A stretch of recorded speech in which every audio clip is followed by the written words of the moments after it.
We'll hear argument this morning in Case 22-859, the Securities and Exchange Commission versus Jarkesy. Mr. Fletcher. Thank you, Mr. Chief Justice, and may it please the Court. Throughout our nation's history, Congress has authorized the agencies charged with enforcing federal statutes to conduct adjudications, find facts, and impose civil penalties and other consequences prescribed by law. More than a century ago, this Court described the validity of those statutes as settled beyond any possible constitutional question. And since the enactment of the APA, those and other administrative adjudications have often been conducted by officers specially appointed for the purpose and removable only for cause. This Court should reject all three of the Fifth Circuit's reasons for upsetting that long-standing and entrenched practice.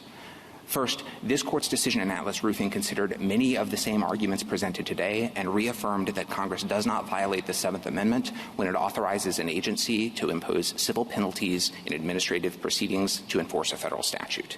Respondents have not asked this Court to overrule Atlas or the long line of precedents on which it rested, and they also haven't identified any relevant distinction between that case and this one. Second, Congress does not violate the nondelegation doctrine when it gives an agency the choice of pursuing administrative or judicial proceedings. The decision whether and how to pursue enforcement action is a quintessentially executive power, and Congress doesn't violate the Constitution when it leaves that decision to executive discretion, as it has traditionally done. Finally, the APA's limited removal protection for ALJs is entirely consistent with this Court's decision in Free Enterprise Fund. There, the Court confronted an unprecedented agency, a powerful law enforcement board that was insulated from removal by an unusually stringent provision and that was not subject to the SEC's control.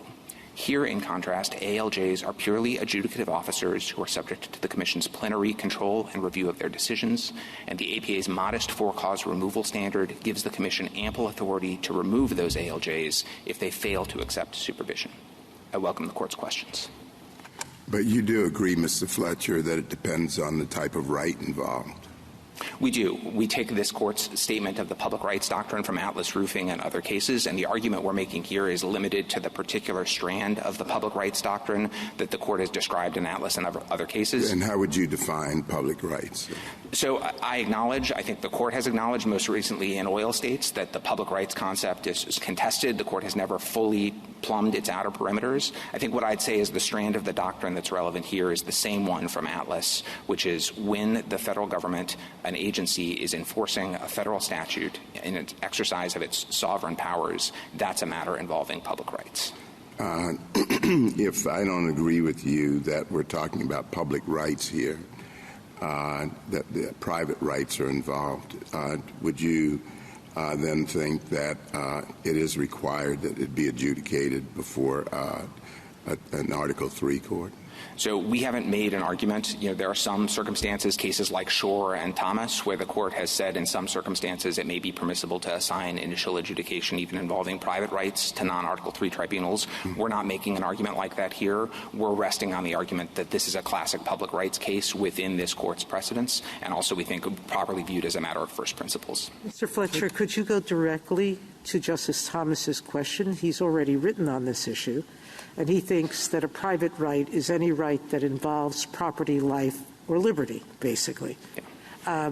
Could you address that part of the Justice's stated views? I'm happy to. Justice Thomas, you have addressed this at length in Axon and in other writings. The place where I think we would depart from you is we think that the Court's cases, going back all the way to Murray's lessee, stand for the proposition that it can be a matter of public rights for purposes of Article III, even if private property was involved. Murray's lessee, after all, was taking someone's property in order to satisfy a debt to the government. Same thing in Stranahan, same thing in Atlas Roofing. What we think makes it a matter of public rights and means that it does not offend the separation of powers to assign its enforcement and initial adjudication to executive branch officials is that it's a classic exercise of executive power to enforce federal law by applying the law to the facts in a particular case and by imposing the consequences that are specified by law. Could I ask you just a couple of examples and see where it falls under your definition? The federal government, in association with the states, built the interstate highway system, an enormous benefit to members of the public. Could the government decide that accidents interfere with what they were trying to accomplish in the highway system and create an agency to hear and adjudicate who's liable, responsible, and how much for accidents on the highway system. No court, no jury. No, Mr. Chief Justice, not under the strand of cases that we're relying on here. I take the hypothetical to be, could Congress replace the tort system that would adjudicate liability between individuals, the party involved in a crash? Well, only on a system where they gave the benefit of which those people that have the accidents are taking advantage of. I understood that to be part of the aspect of the public rights doctrine. I think there are strands of the court's public rights cases that talk about government benefits. I think usually the sense in which that's relevant, and the only sense it would be relevant to the argument we're making here, is when it's the government itself. It's public rights are matters between the government and the public. Sometimes that's... So what about health care? The government's involved in the health care sector, and could an agency determine that the cost of medical malpractice claims throughout health care, not just the particular aspect which the government's participating in, interferes with what they're trying to accomplish in the health care system, and so the subject of medical malpractice will be handled by a government agency, an expert agency, to reduce the costs of the benefit of health care that the government provides. No court, no jury. Not if we're talking about adjudicating matters of private rights. In Kroll's terms, the liability of one person to another under the law is defined. Yep. Potentially, yes, if we're talking about taking an area of law, concluding that common law remedies aren't sufficient, erecting a structure of federal regulations and empowering an agency to enforce it. That's the OSH Act in Atlas Roofing. That's the securities laws at issue here. Well, if I could just interrupt because you said no because it involves private rights. Well, what is the intersection or distinction? I mean, I could see, it seems to me that it involves public benefits as well. I mean, the provision of health care, and people take advantage of it, and this is a government decision that they want that public benefit to be available more economically or more efficiently. Yes, it has private rights in it. The people who are injured have a right, I guess, to pursue the people who injured them, but it's also a public right. And how are we supposed to decide which of those two parameters prevails? So I think you can acknowledge, as the court has done before, that there are fuzzy boundaries at the outer edges of some parts of the public rights doctrine. But I think the difference between those cases and this one is that in this case we're talking about what we had in Atlas, which is a federal agency that's charged with enforcing rights enacted for the benefit of the public. In Justice Scalia's words in Grand Financiera, rights held by the public. And well, but on the private side, I guess there would be normal fraud claims, right? I mean, the securities claims regulated by the SEC look a lot like claims that could be brought in court before a jury for fraud. So there's some analogy there. There was also some analogy in Atlas Roofing. You know, the OSH Act, the claims that were brought there looked in some ways like negligence or wrongful death claims for workplace hazards that had long been brought in common law.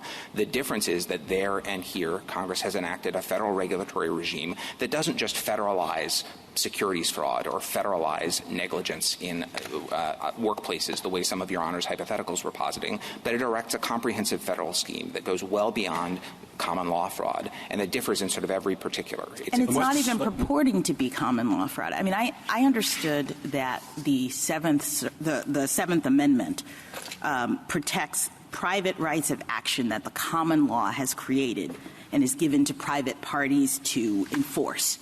And when you have that situation, when you have a common law fraud claim, that's what you're trying to bring, you have the right under the Seventh Amendment to bring that in an Article III court with all of the protections that exist, including a jury trial. But when Congress has created a new right, a new duty, you know, the duty that exists under the Securities and Exchange Act that is created by law, I thought Atlas Roofing was saying, you're not worried about stealing a common law claim and putting it into a non-Article III tribunal. That's really the issue. So when we're looking for, this circumstance, we're trying to ask at the beginning, is there a common law claim or right that is being implicated here? So I think I mostly agree with that. I would supplement it a little bit. I think it's not just the presence of a statute that's important, but if we're talking about a case in court between private parties, the Seventh Amendment can apply to a case involving legal claims, even if they arise under a statute rather than under the common law. The critical point is that the Seventh Amendment right to trial by jury has always depended on the nature of the forum and the nature of the cause of action. By its terms, it applies to suits at common law. And Mr. Fletcher, sorry, please. Go ahead. Well, we'd agree that the right to trial by jury, whether it's criminal or civil, is a very important foundational freedom in American society and a check on all branches of government, wouldn't we? We do. Okay. And we'd agree that if the government sought the same penalties in a criminal proceeding, a jury trial right would attach. I think that depends, Justice Gorsuch. I think on fines, this is a point that Atlas made. Actually, their government can seek fines, and it doesn't trigger the Sixth Amendment jury trial penalties. right. Penalties. Criminal fines. Criminal penalties, you think no jury trial right would attach? A felony, this is a felony fraud, and the guy can go to jail and he can get penalties. You think no jury? I'm not saying that there's no limits on that. I'm just saying a point that the court made in Atlas was that for small fines, those small fines. Yeah. Okay, all right. But here we're not talking about a small fine. Yeah. So, and again, I don't want to fight too much on this. I agree. So we jury required in a criminal case. Yes. If this were a criminal case, it would have a jury, right? I think that's I don't know, honestly, where the line would fall, but I'm not going to disagree that criminal cases involve juries, and if this were civilly brought in a court, it would require a jury. I concede that as well. And, well, let's come to that in a second. So, returning to the Chief Justice's questions about administrative regimes, I've got another one for you. Let's say the government revived the Sedition Act and decided that, it's really important to have a federal agency who could bring penalties for defamation against the government. Jury trial? No jury trial? Unconstitutional on First Amendment grounds. Forget about the First Amendment. Too easy. We're talking about the Seventh Amendment and the right to a jury trial, and that is an important and ancient right, too. Yeah. And what I'm saying, and the reason I responded to that, I realize that's not the point of the question, but I think the intuitive force... Then let's answer the question. Yeah, so if it's a Seventh Amendment right or no Seventh Amendment? Otherwise valid federal regulatory statute being enforced by the government pursuant to its sovereign powers, that's Atlas roofing in this case. Lots of other constitutional problems. No jury trial right. I think that has to be the implication of your argument. I want to talk to you for just a minute about how you deal with Tull and Grand Financiera. We agree that Tull found that some civil penalties under the Clean Water Act imposed by the government do trigger the Seventh Amendment, right? When heard in court. When heard in court. And that's the key distinction as far as you're concerned. What if the government tomorrow decided, well, we don't like those jury trial that come with that. We're going to effectively overrule Tull by moving those to administrative proceedings. Then the Seventh Amendment would disappear on your account, wouldn't it? Yes, but that's Atlas, too. And the court recognized and looked at all of the history and the importance of the Seventh Amendment, but said it's always been tied to the nature of the forum. There have always been circumstances where important rights get adjudicated without a jury in admiralty or equitable I understand that. I think and this is just that. The key part of the answer is yes, that would overrule the pre-existing Seventh Amendment right this court recognized in Tull. I disagree that it would overrule that right, respectfully, Justice Gorsuch. I think the right in Tull... evaporate it? No. It would dissipate it? What verb would you prefer? No. The Seventh Amendment right that the court recognized in Tull is the one in the Seventh Amendment, which is a right in suits at common law. Okay. If it's an administrative proceeding, it's not a suit at common law. Okay, so let's talk about Grand Financiera, which applied Tull's test in a non-Article III tribunal, right? Yes. Okay, and it said the Seventh Amendment applied there in a non-Article III tribunal. Yes. Okay. I understand that your distinction there is that it happened to be between two private parties. Not just our distinction, the court's distinction in Grand Financiera. No, but between your argument between this case and that case is that's the distinction, the relevant distinction is private parties, right? Which was core to Grand Financiera's reasoning, is all I'm saying. But now let's say that the government brought a fraudulent conveyance argument instead of a private party. Then the Seventh Amendment right would again, on your account, I think, dissipate, disappear, whatever verb you want to use. So I'm not as sure about that, Justice Gorsuch. I think the principle in Atlas Roofing, and the one we're relying on here, is government enforcement in its sovereign capacity. If you're talking about government in its proprietary capacity, bringing a fraudulent conveyance claim as an ordinary participant in bankruptcy. No, it creates some statute much like the one we have here that looks a lot like fraud, but a little bit different in sovereign capacity. Yeah, so there are a lot of statutes that say that in those circumstances the government can proceed in administrative proceedings without a jury trial right. Yes. Thank you. Can we go to that question? Justice Gorsuch called it small differences. There are big differences between the common law fraud claim and a claim under the SEC, correct? Yes. Would you just break them down? Sure. So the critical one for purposes of separation of powers is that when the Securities and Exchange Commission finds facts, conducts adjudications, imposes the consequences required by law, it is executing the laws in a classic Article 2 sense. Murray's lessee, City of Arlington, this court has long recognized that it's executive power to apply the law to the facts and impose consequences prescribed by law in particular cases. So from the question of asking, has Congress tried to assign an Article 3 power to some entity that's not in Article 3, we think it hasn't done that when it's authorized an agency to find facts and impose consequences in enforcing the law. As to specific distinctions on securities, so it's not just it's a different enforcer, it's also that the requirements look different. Congress didn't just federalize the law of fraud. It adopted a comprehensive regulatory regime with lots of prophylactic registration, disclosure, and other requirements totally unknown to the common law. It provided for enforcement by the public, not by private parties, and provided different remedies, including not just things like disgorgement or damages, but bars on participation in the industry, deregistration of securities, civil penalties. None of that was found in the Mr. Fletcher? Aren't there also different I'm sorry, elements? if I may finish, the remedies were different, but so are the elements of the fraud. The elements are different as well, exactly. It's actually not even fraud in all circumstances. That's the point I was trying to make when I said that it's not just fraud cases, it's also prophylactic disclosure and other requirements that don't look anything like fraud. And then, Justice Kagan, I think this is where you were going, even if we're talking about the subset of SEC cases that do look more like common law fraud, the elements are different precisely because it's not trying to right a private wrong. We're trying to vindicate the public's right to fair and honest markets. And so we don't require a showing of reliance. We don't require a showing of damage to private parties. As this court said in Kokesh, what we're looking for. What if the statute did require that? Would your argument be different?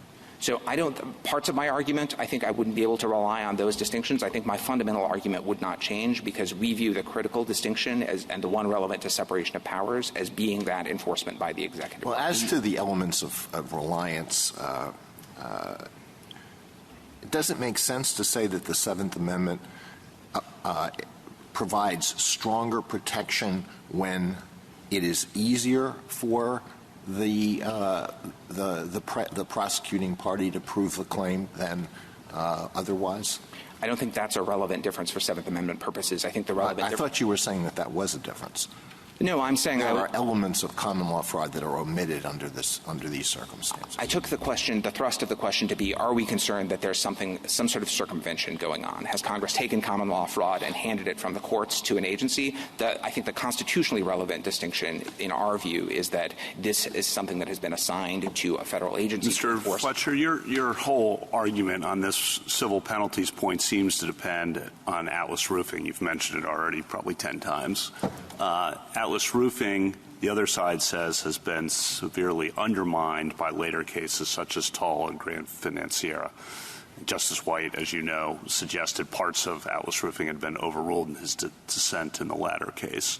And it does seem odd from a constitutional perspective to say that a private suit triggers the Article 3 right to a federal court and a jury, a private suit against you for money, but a government suit against you for money is somehow exempt from those Article 3 and 7th Amendment and due process requirements simply because the government attaches a different label, the public rights label, to it. So I think that's a strong argument on the other side. I wanted you to respond to that. There were several things packed in there. I'll see if I can get to all of them. So first of all, on the notion that we're relying solely on Atlas, Atlas obviously squarely considered this question, considered a lot of the same historical evidence, and couldn't have been clearer about what it was holding. But I don't want to suggest that that's all that we have. Atlas itself is relying on a line of decisions that go back to Helvering versus Mitchell, to the two Elting cases, to Stranahan from 1909, and even before that, all of which stand for the same proposition that civil penalties in government enforcement actions are permissible, consistent with Article 3 and the 7th Amendment.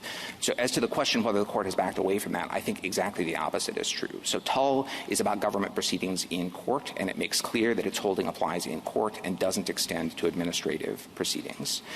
Grand Financiera and other cases have addressed a sort of different and much more contested question about when we're dealing with liability between two private parties, a fraudulent conveyance action there.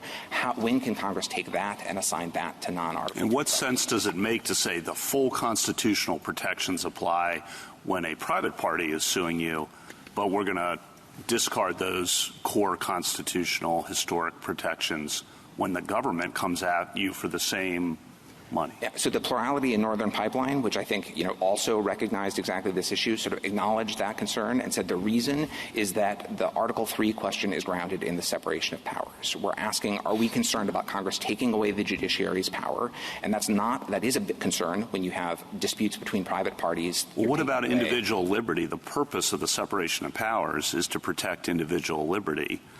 And your individual liberty, it would seem, is even more, or at least equally, affected when the government is coming after you than another private party. So I agree with that, Justice Kavanaugh, and I think the Due Process Clause certainly has something to say here. In cases like Atlas Roofing and more recently in oil states, the Court has emphasized that judicial review of agency action may well be required.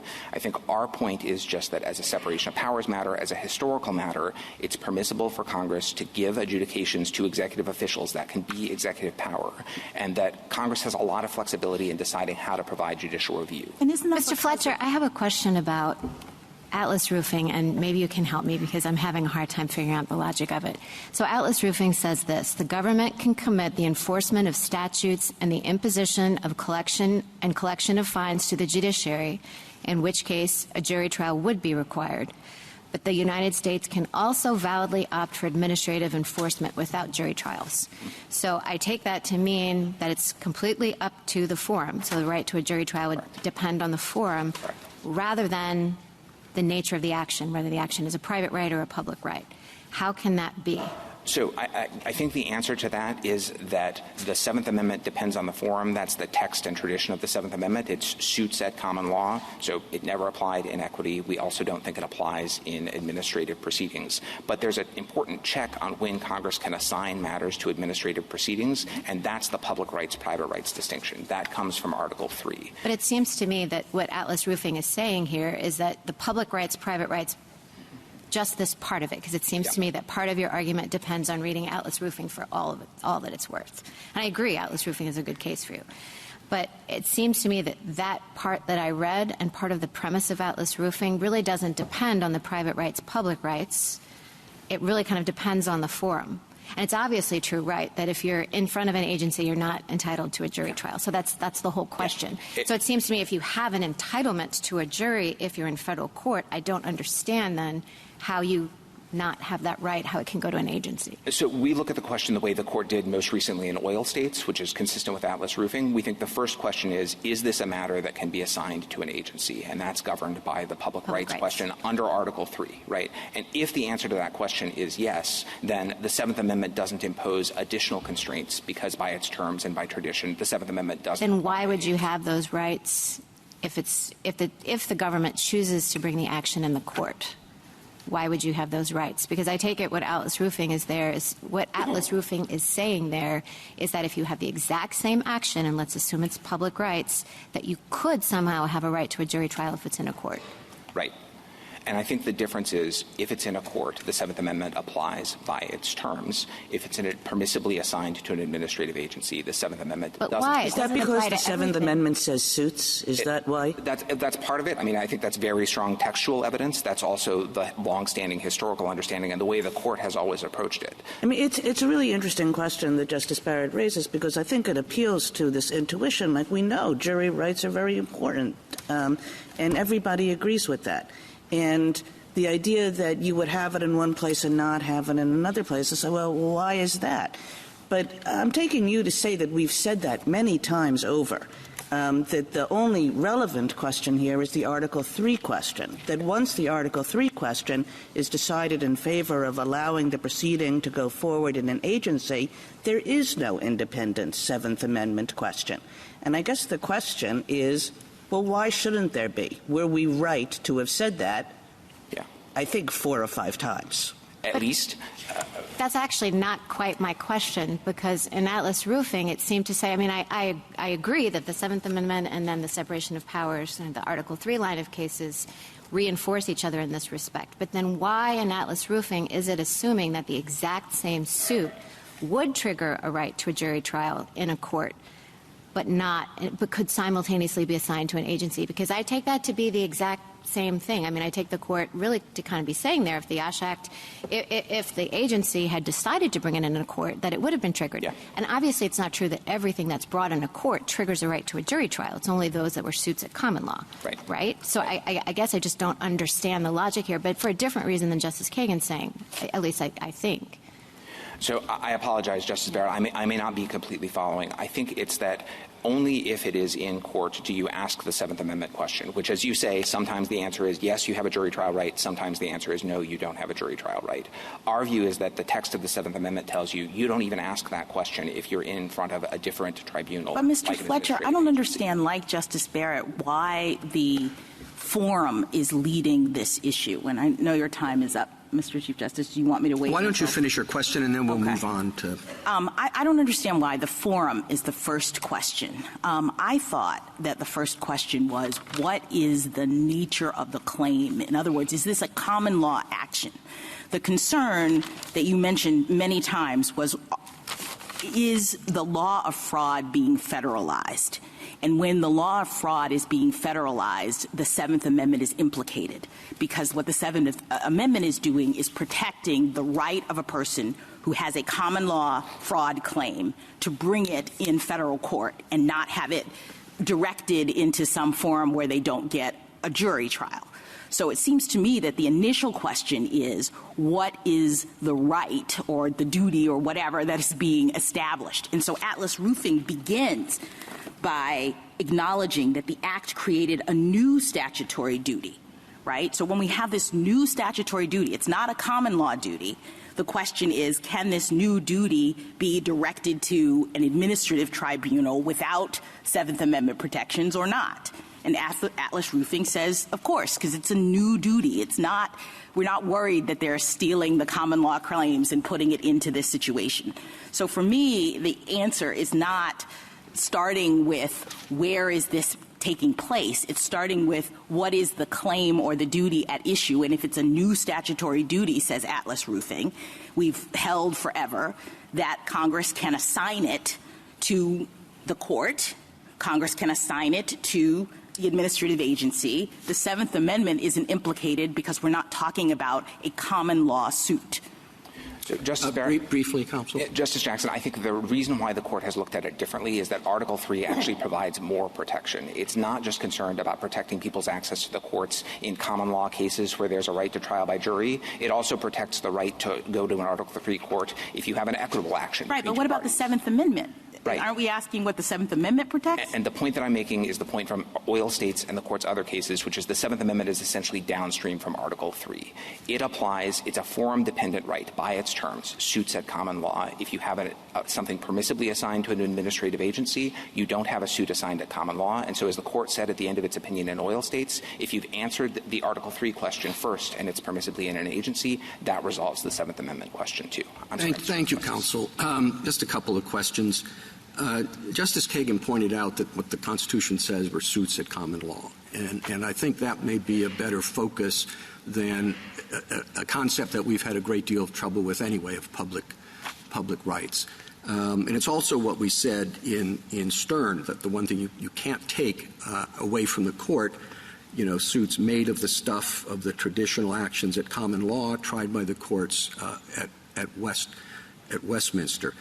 But it can't be the case that it's would be a suit at common law. It would have been tried at Westminster, but the government calls it something different, but it's the same thing. I mean, that suits at common law would seem to be a significant constraint on what the government can take away from the courts and arrogate to its own employees as hearing examiners. So, Mr. Chief Justice, I think those constraints exist, but I think the court has located them correctly in Article 3 and the Due Process Clause, not just in the Seventh Amendment. And I think part of that is because those provisions actually provide more protection and more access to courts than the Seventh Amendment would, because the Seventh Amendment is limited to suits at common law. Thank you. And just one more question.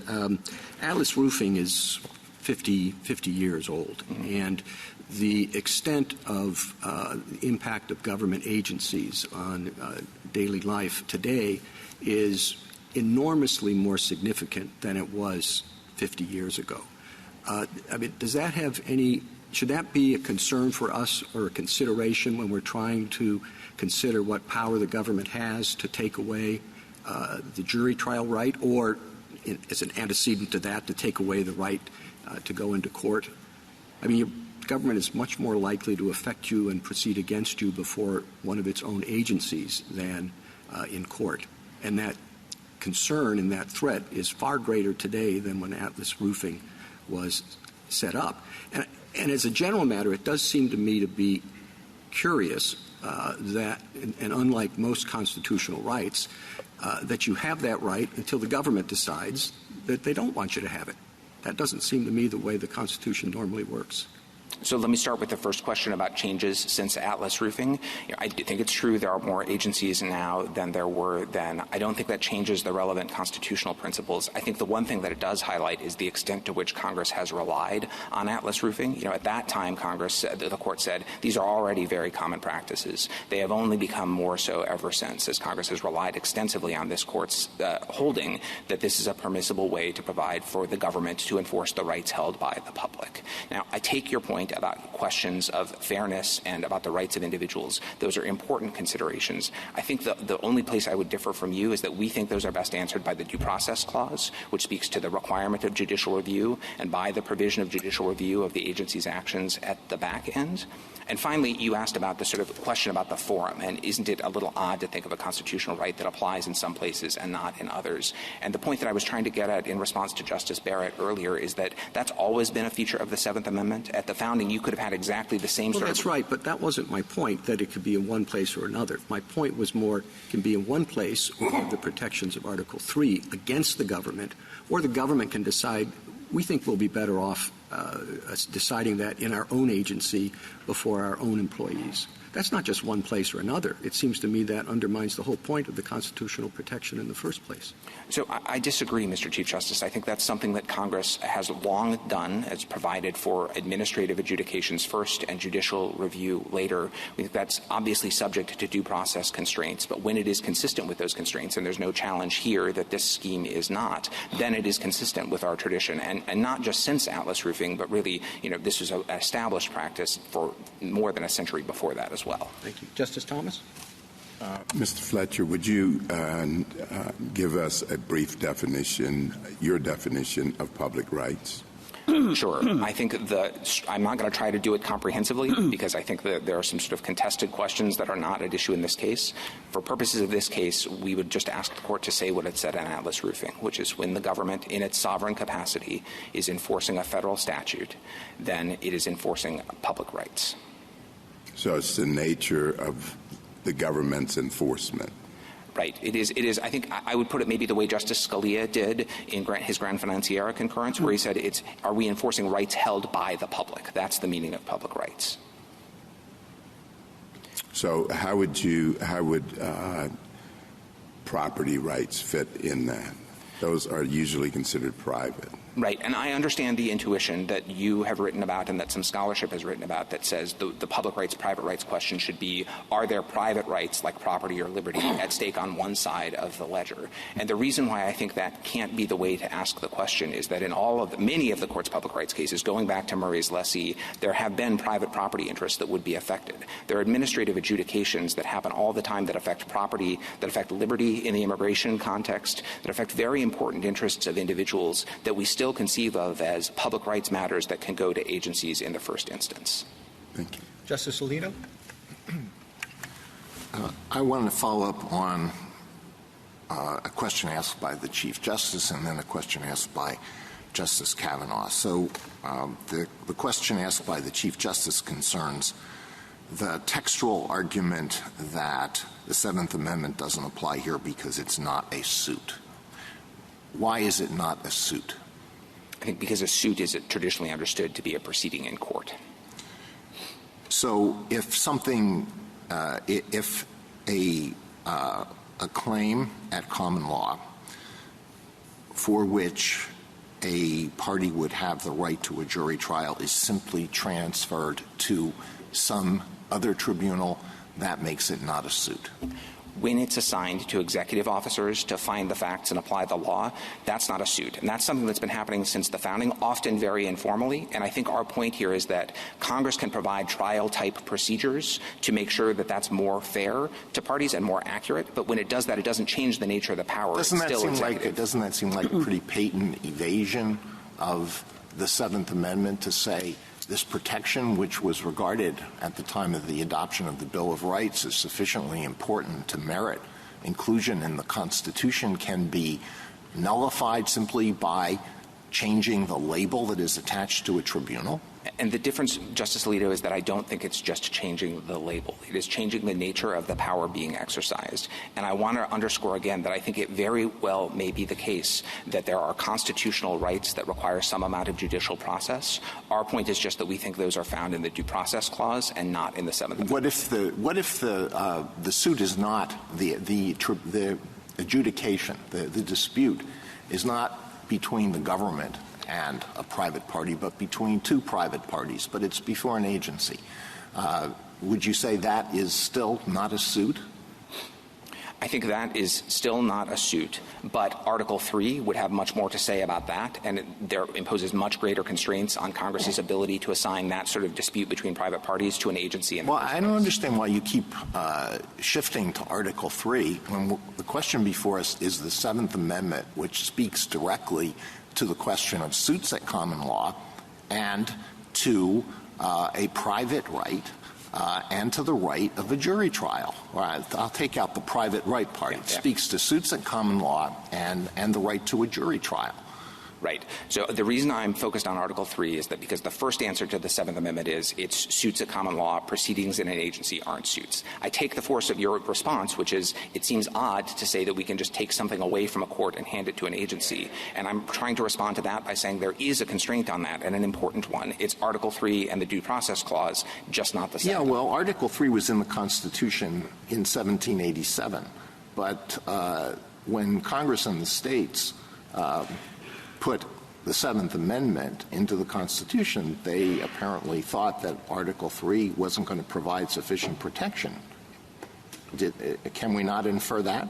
I think you absolutely can, but we think you should continue to, as you have before, read the Seventh Amendment's protection by its terms, which is to be focused on suits in court, suits at common law. All right. The other question was one that Justice Kavanaugh asked, and I want you to go back to it. And I want you to talk about the theory behind the Seventh Amendment. You have arguments based on precedent. You have your textual argument about suit, but I just want you to talk about the theory of the Seventh Amendment. Isn't the theory of the Seventh Amendment that people in this country should have protection against having their liberty or property taken away by officials who are answerable to a powerful executive, that the jury should be set up as a buffer between in that situation? Isn't that the theory of it? I don't think, respectfully, Justice Alito, that's the primary theory behind the Seventh Amendment. That's part of it sometimes. But as we explained, the proponents of the Seventh Amendment identified a lot of concerns about checking judges, about providing protection in private suits. And really, I think the most telling evidence that it wasn't concerned about government enforcement is that in 5 of the 7 state ratifying conventions that proposed something like the Seventh Amendment, they limited it to suits between private parties or involving real property. So they would have excluded the government altogether. Well, I'm talking about the Seventh Amendment to the Constitution of the United States. Justice Kavanaugh's question was, what sense does it make to say you have this protection when you're being sued by a private party whose resources are certainly going to be more limited than the resources of the federal government? But when the same thing happens to you and the party that's against you is the federal government, well, this right to a jury trial simply goes out the window. Does that make sense? I think it does, because I don't think it's the same thing that happens. If it's truly the same thing, if the government is proceeding against you in court on the same basis as a private party, then that's tull, and the jury trial right does attach. But what is different about an administrative proceeding is that then we're in the world of Congress permissively in a way that it is permitted to do under the Constitution, assigning to executive officials the responsibility for finding facts and imposing consequences, which happens all the time, every day. All right. Thank you. Justice Sotomayor? let's go back to that distinction you were drawing earlier. You said that Justice Thomas and I think Justice Alito are concentrating on the respondent's interest. But I think that we haven't really concentrated on how the difference between a private right and a public right exists. I understood a public right to be a right possessed by the sovereign. Exactly. And it's an interest that's possessed by the sovereign, correct? Exactly, yes. And that's why that interest in this case is to protect the integrity of the securities markets, yes. And that would include actions that have nothing to do with fraud, like a failure to disclose, registration requirements, et cetera, et cetera. If you violate those, you pay a penalty for it.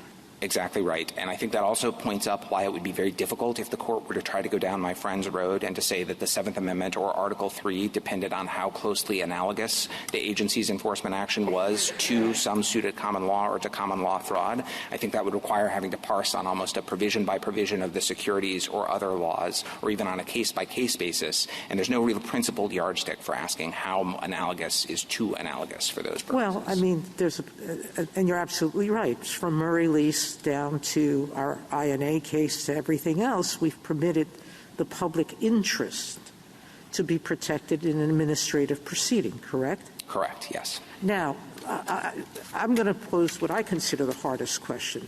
I see the remedies here as remedies that are not generally available in common law, whether it's being barred or from practice or from or other things like that. Penalties seem similar, but how about if it included restitution? Meaning, now we're going to pay the money to a private party. Would that pose a problem? I don't think it would. First of all, in this case, there's a disgorgement remedy, and the SEC, the money goes to the SEC in the first instance, but then the SEC. And I think disgorgement is always very different because that's more like a fine or. Yeah. So our view is that even if part of the remedy that the government is securing for the public, for the sovereign, in the name of vindicating the public interest, then is later paid over to private parties, that's still a matter of public rights. And that's not new here. The two Elting cases from 1932 that we describe, the penalties were not just a civil monetary penalty enforced by administrative officials. Those were immigration cases about unlawfully bringing non-citizens to the country, and administrative officials also made people who violated those laws refund the non-citizens fare for the passage to the country. So this idea that administrative penalties and permissibly enforced in a public rights way includes providing some relief to private individuals dates back at least that far. Thank you. Justice Kagan? So, Mr. Fletcher, I think one of the oddities of this case is if you look at the question presented and then you read Atlas Roofing, you wonder why this case is here. In other words, that Atlas Roofing simply resolves the issue. But you suggested that Atlas Roofing was not a one-off in the sense that it had a real historical grounding. You said that in your introduction, and I wanted to give you an opportunity to explain how that's true. But I also want you to go forward from Atlas Roofing because, of course, there are precedents that we have that have been eroded over time, that have been changed, that don't get 100% of their value 50 years later as they do the moment they were issued. And I think some of the questions that you've been asked here, are to the effect of, well, might that be true with Atlas Roofing? Either because we have some idea of first principles, true or constructed, or because we have some idea that subsequent precedents, in some sense, narrowed or weakened Atlas Roofing. So go backwards for me, go forwards for me. And so let me start with backwards and then forwards. Going backwards, Atlas Roofing grounded its decision in a long line of prior cases. I think the best one to look at, if you were just going to pick one, is Oceanic Steam Navigation versus Stranahan. It's an immigration case from 1909. Many of the same arguments are presented. A party was subject to a fine by administrative officials, and they came to court and they said, if you're going to impose a civil monetary penalty on me, you've got to go to an Article 3 court with all of the protections that entails. And the court said said in the line that I quoted in my introduction, the understanding from the beginning has been that Congress can legislate, impose civil penalties, and have executive officials impose those penalties in the first instance. That same thing is reflected in Precedent, which is a case from 1893, in the Elton cases from 1932, in Helvering versus Mitchell. And those aren't just, pinpoints in the landscape. All of them are saying this is a thing that Congress has long done. It is a thing that commonly happens. So it's not just precedent. I think it's also practice of the government that this Court has often looked to as being very important in the separation of powers. So going forward, both to what the Court has done so far and what some of the questions suggest the Court might do, I don't think there's any way to read the Court's subsequent cases as retreating from Atlas roofing. All of them that my friend relies on dealt with the sort of more contested fringes of the public rights doctrine when you're talking about the liability between two private parties. That's Gran Financiera, Thomas, Shore, Stern versus Marshall. All of them are careful to carve out and say, we're talking about this special zone of liability between two private parties. Indeed, if I might just interrupt, when you started in your introduction and you said, well, the Court has often said that this is a very complicated, difficult area, but the Court has often said that when it's faced cases involving two private parties in which their dispute is embedded in a federal statutory scheme, and those are the cases that we found complicated and difficult. Exactly. And you have Justice Scalia, in Gran Financiera saying, I would limit the public rights doctrine to cases involving the government because he disagrees with where the Court had gone on cases involving private parties. But this piece, the strand that I'm relying on here, is really a through line that the Court has never questioned. And when I think one of the questions suggested Justice White, who was in dissent in Gran Financiera, said the Court has overruled Atlas roofing, that was because he read Atlas roofing to speak to the private parties cases, which we don't think it did, and the Court didn't. He read Atlas roofing to impose a ceiling, which the Court had said, no, it doesn't, where also there are also public rights involved in some private cases. Right, exactly. And so then, if I could, you asked about going forward and some of the questions that have been raised about first principles. We don't think, for the reasons that I described, that there's anything wrong with Atlas roofing as a matter of first principles. Quite to the contrary, we think this is a separation of powers matter, and this strand of the public rights doctrine is a reflection of it being a core exercise of executive power, sometimes to adjudicate matters and apply the law to the facts and impose consequences. It's immigration, it's seizing goods, it's taxes, it's customs, it's all throughout our history. It happens all the time. And I think the concern that I have about trying to re-examine all of that at this late date is really the consequences it would have, both jurisprudentially and practically. So as a jurisprudential matter, some of the scholarship that Justice Thomas has relied on in his very thoughtful separate writings on this question very much acknowledge that they are saying that administrative law has taken a wrong turn 100 years ago and needs to be fundamentally reimagined. I think that's a heavy task for the Court to take on, and I think if you were inclined to do it, you certainly shouldn't do it in a case like this one, where I don't understand my friends to have asked you to overrule even Atlas, much less all of the other cases, much less tried to make the showing that really grapples with all of the consequences. And when the Chief Justice made the point that it's been 50 years and things have changed and that administrative agencies are more powerful, well, so too in those 100 years, our problems have only gotten more complicated and difficult.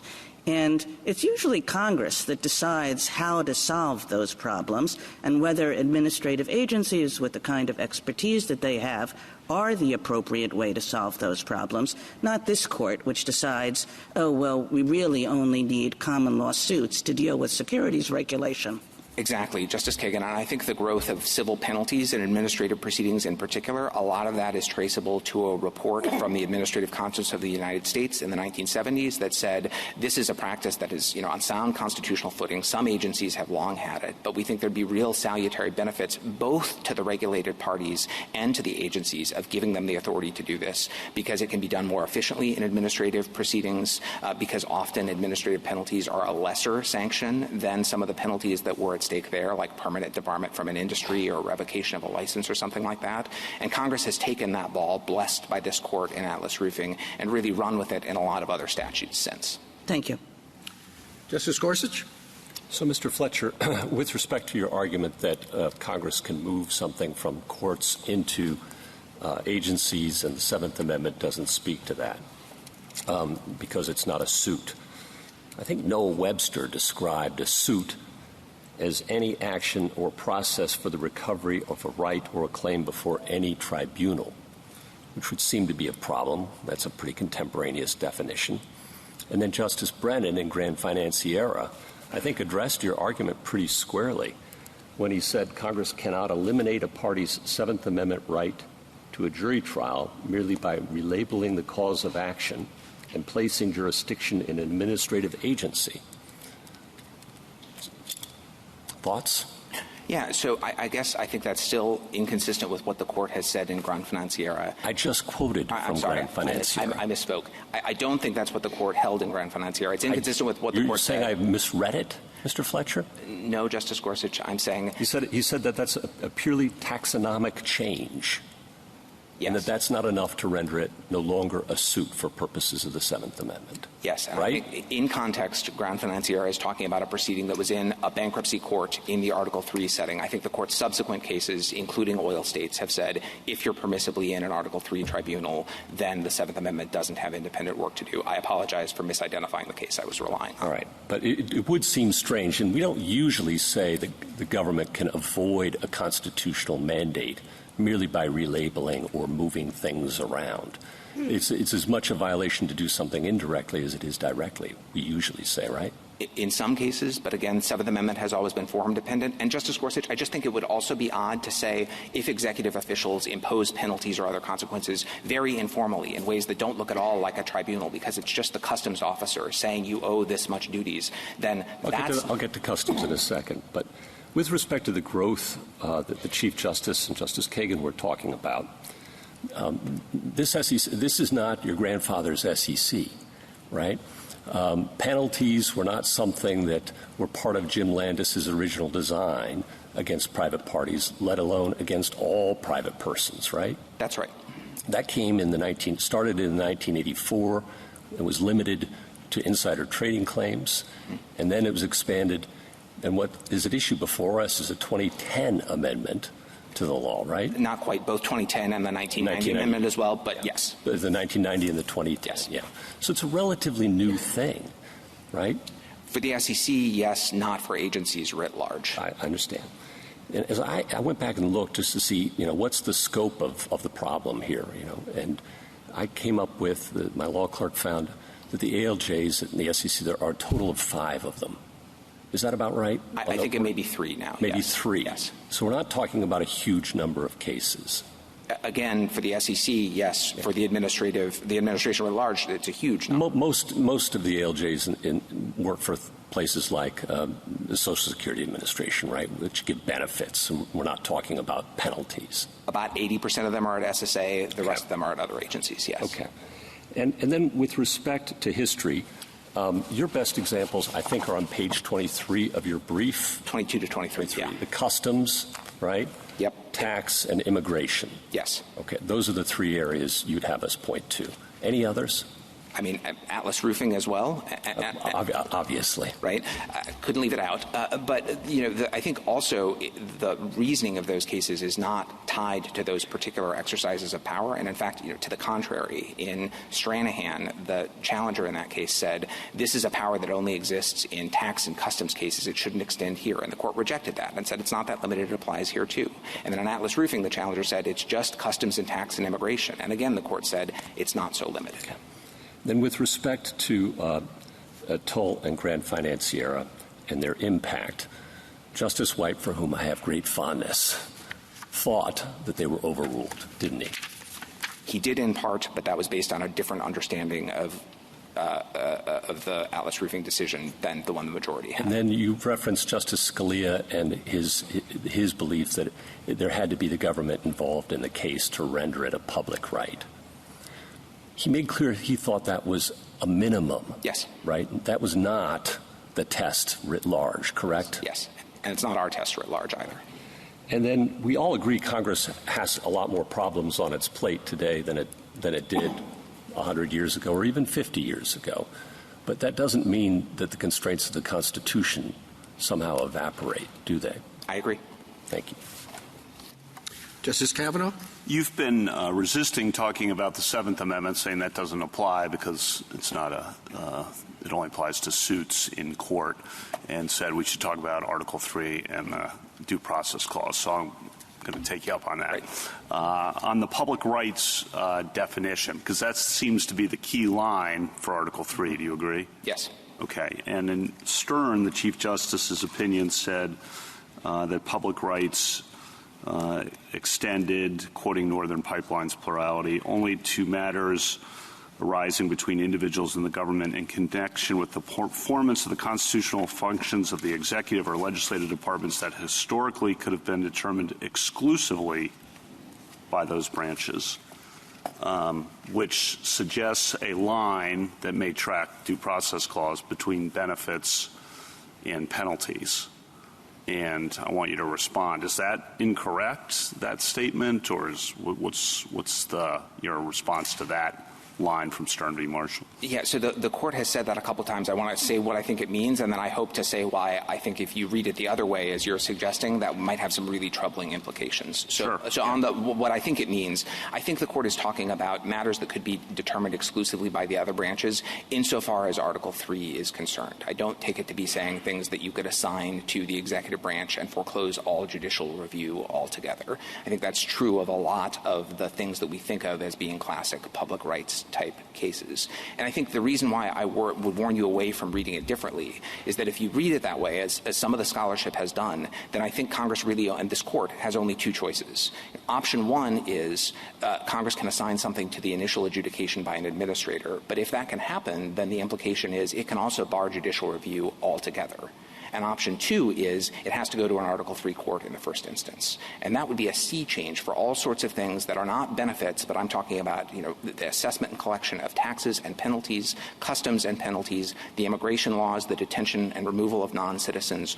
All of those things are things that are done in the first instance and have long been done in the first instance by administrative officers. And if you adopt the rule that it's only things that we can say can be done exclusively by the administrative officers without any judicial review at all, then I think you're in a really untenable choice in those areas and lots of others too. Right, but the flip side, I guess, and you've said this, this started with Atlas Roofing. I know you have your cases it relies on, 1972 ACUS report that you properly mentioned. And it seemed like a small matter then, potentially. But as others have pointed out, it expands to other agencies. And I think the logic of your position is that you could go all the way in the other direction from what you were just saying, and Congress could assign all federal government civil penalty suits to be housed at in-house executive agencies. Is that your position?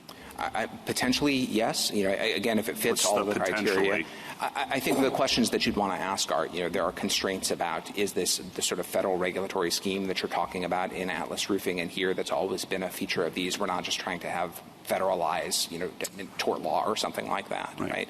Also, there are constraints on what can be done through civil means rather than criminal means in terms of the severity of the sanctions. But assuming those things away, yes, the logic of your position is that and on the due process clause, because you've said let's talk not about the Seventh Amendment, about the due process clause, that seems problematic to say the government can deprive you of your property, your money, substantial sums, in a tribunal that is at least perceived as not being impartial, in the sense that it's an in-house executive agency where the commissioners start the enforcement process, oversee the enforcers, and then appoint the adjudicators and review the adjudication. That doesn't seem like a neutral process.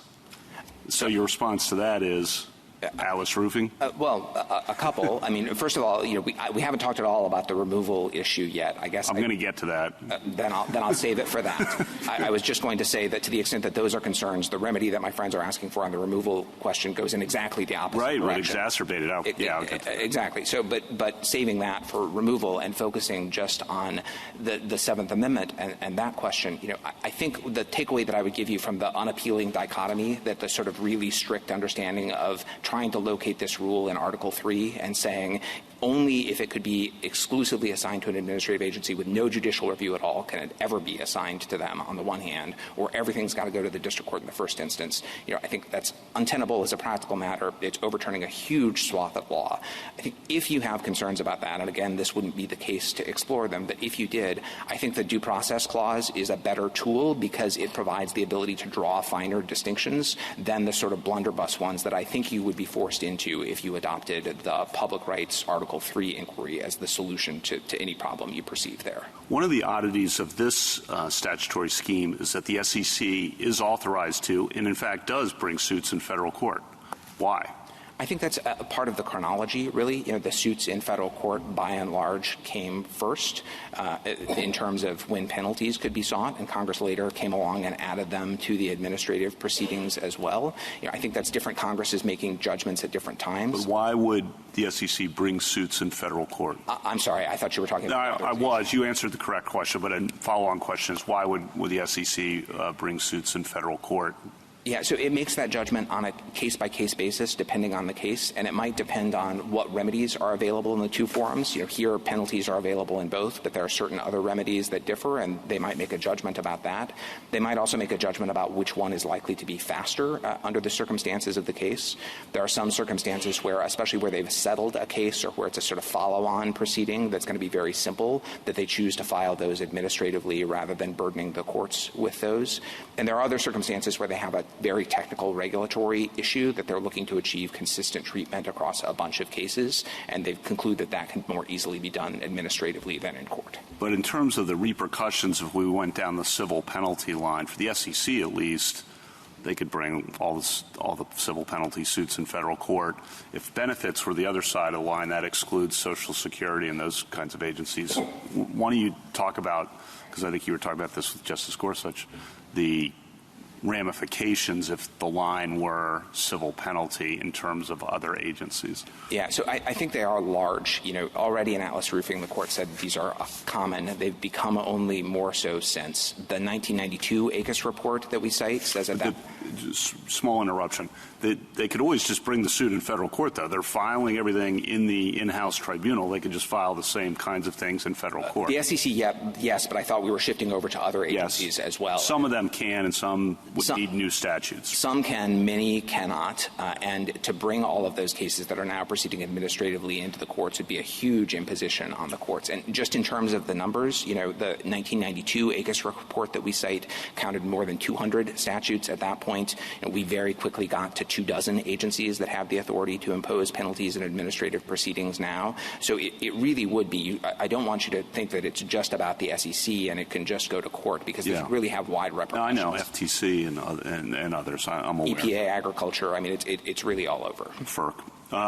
We have FERC amicus brief. Okay, on the Article 2 issue, quickly, one question there that this seems problematic under Free Enterprise Fund.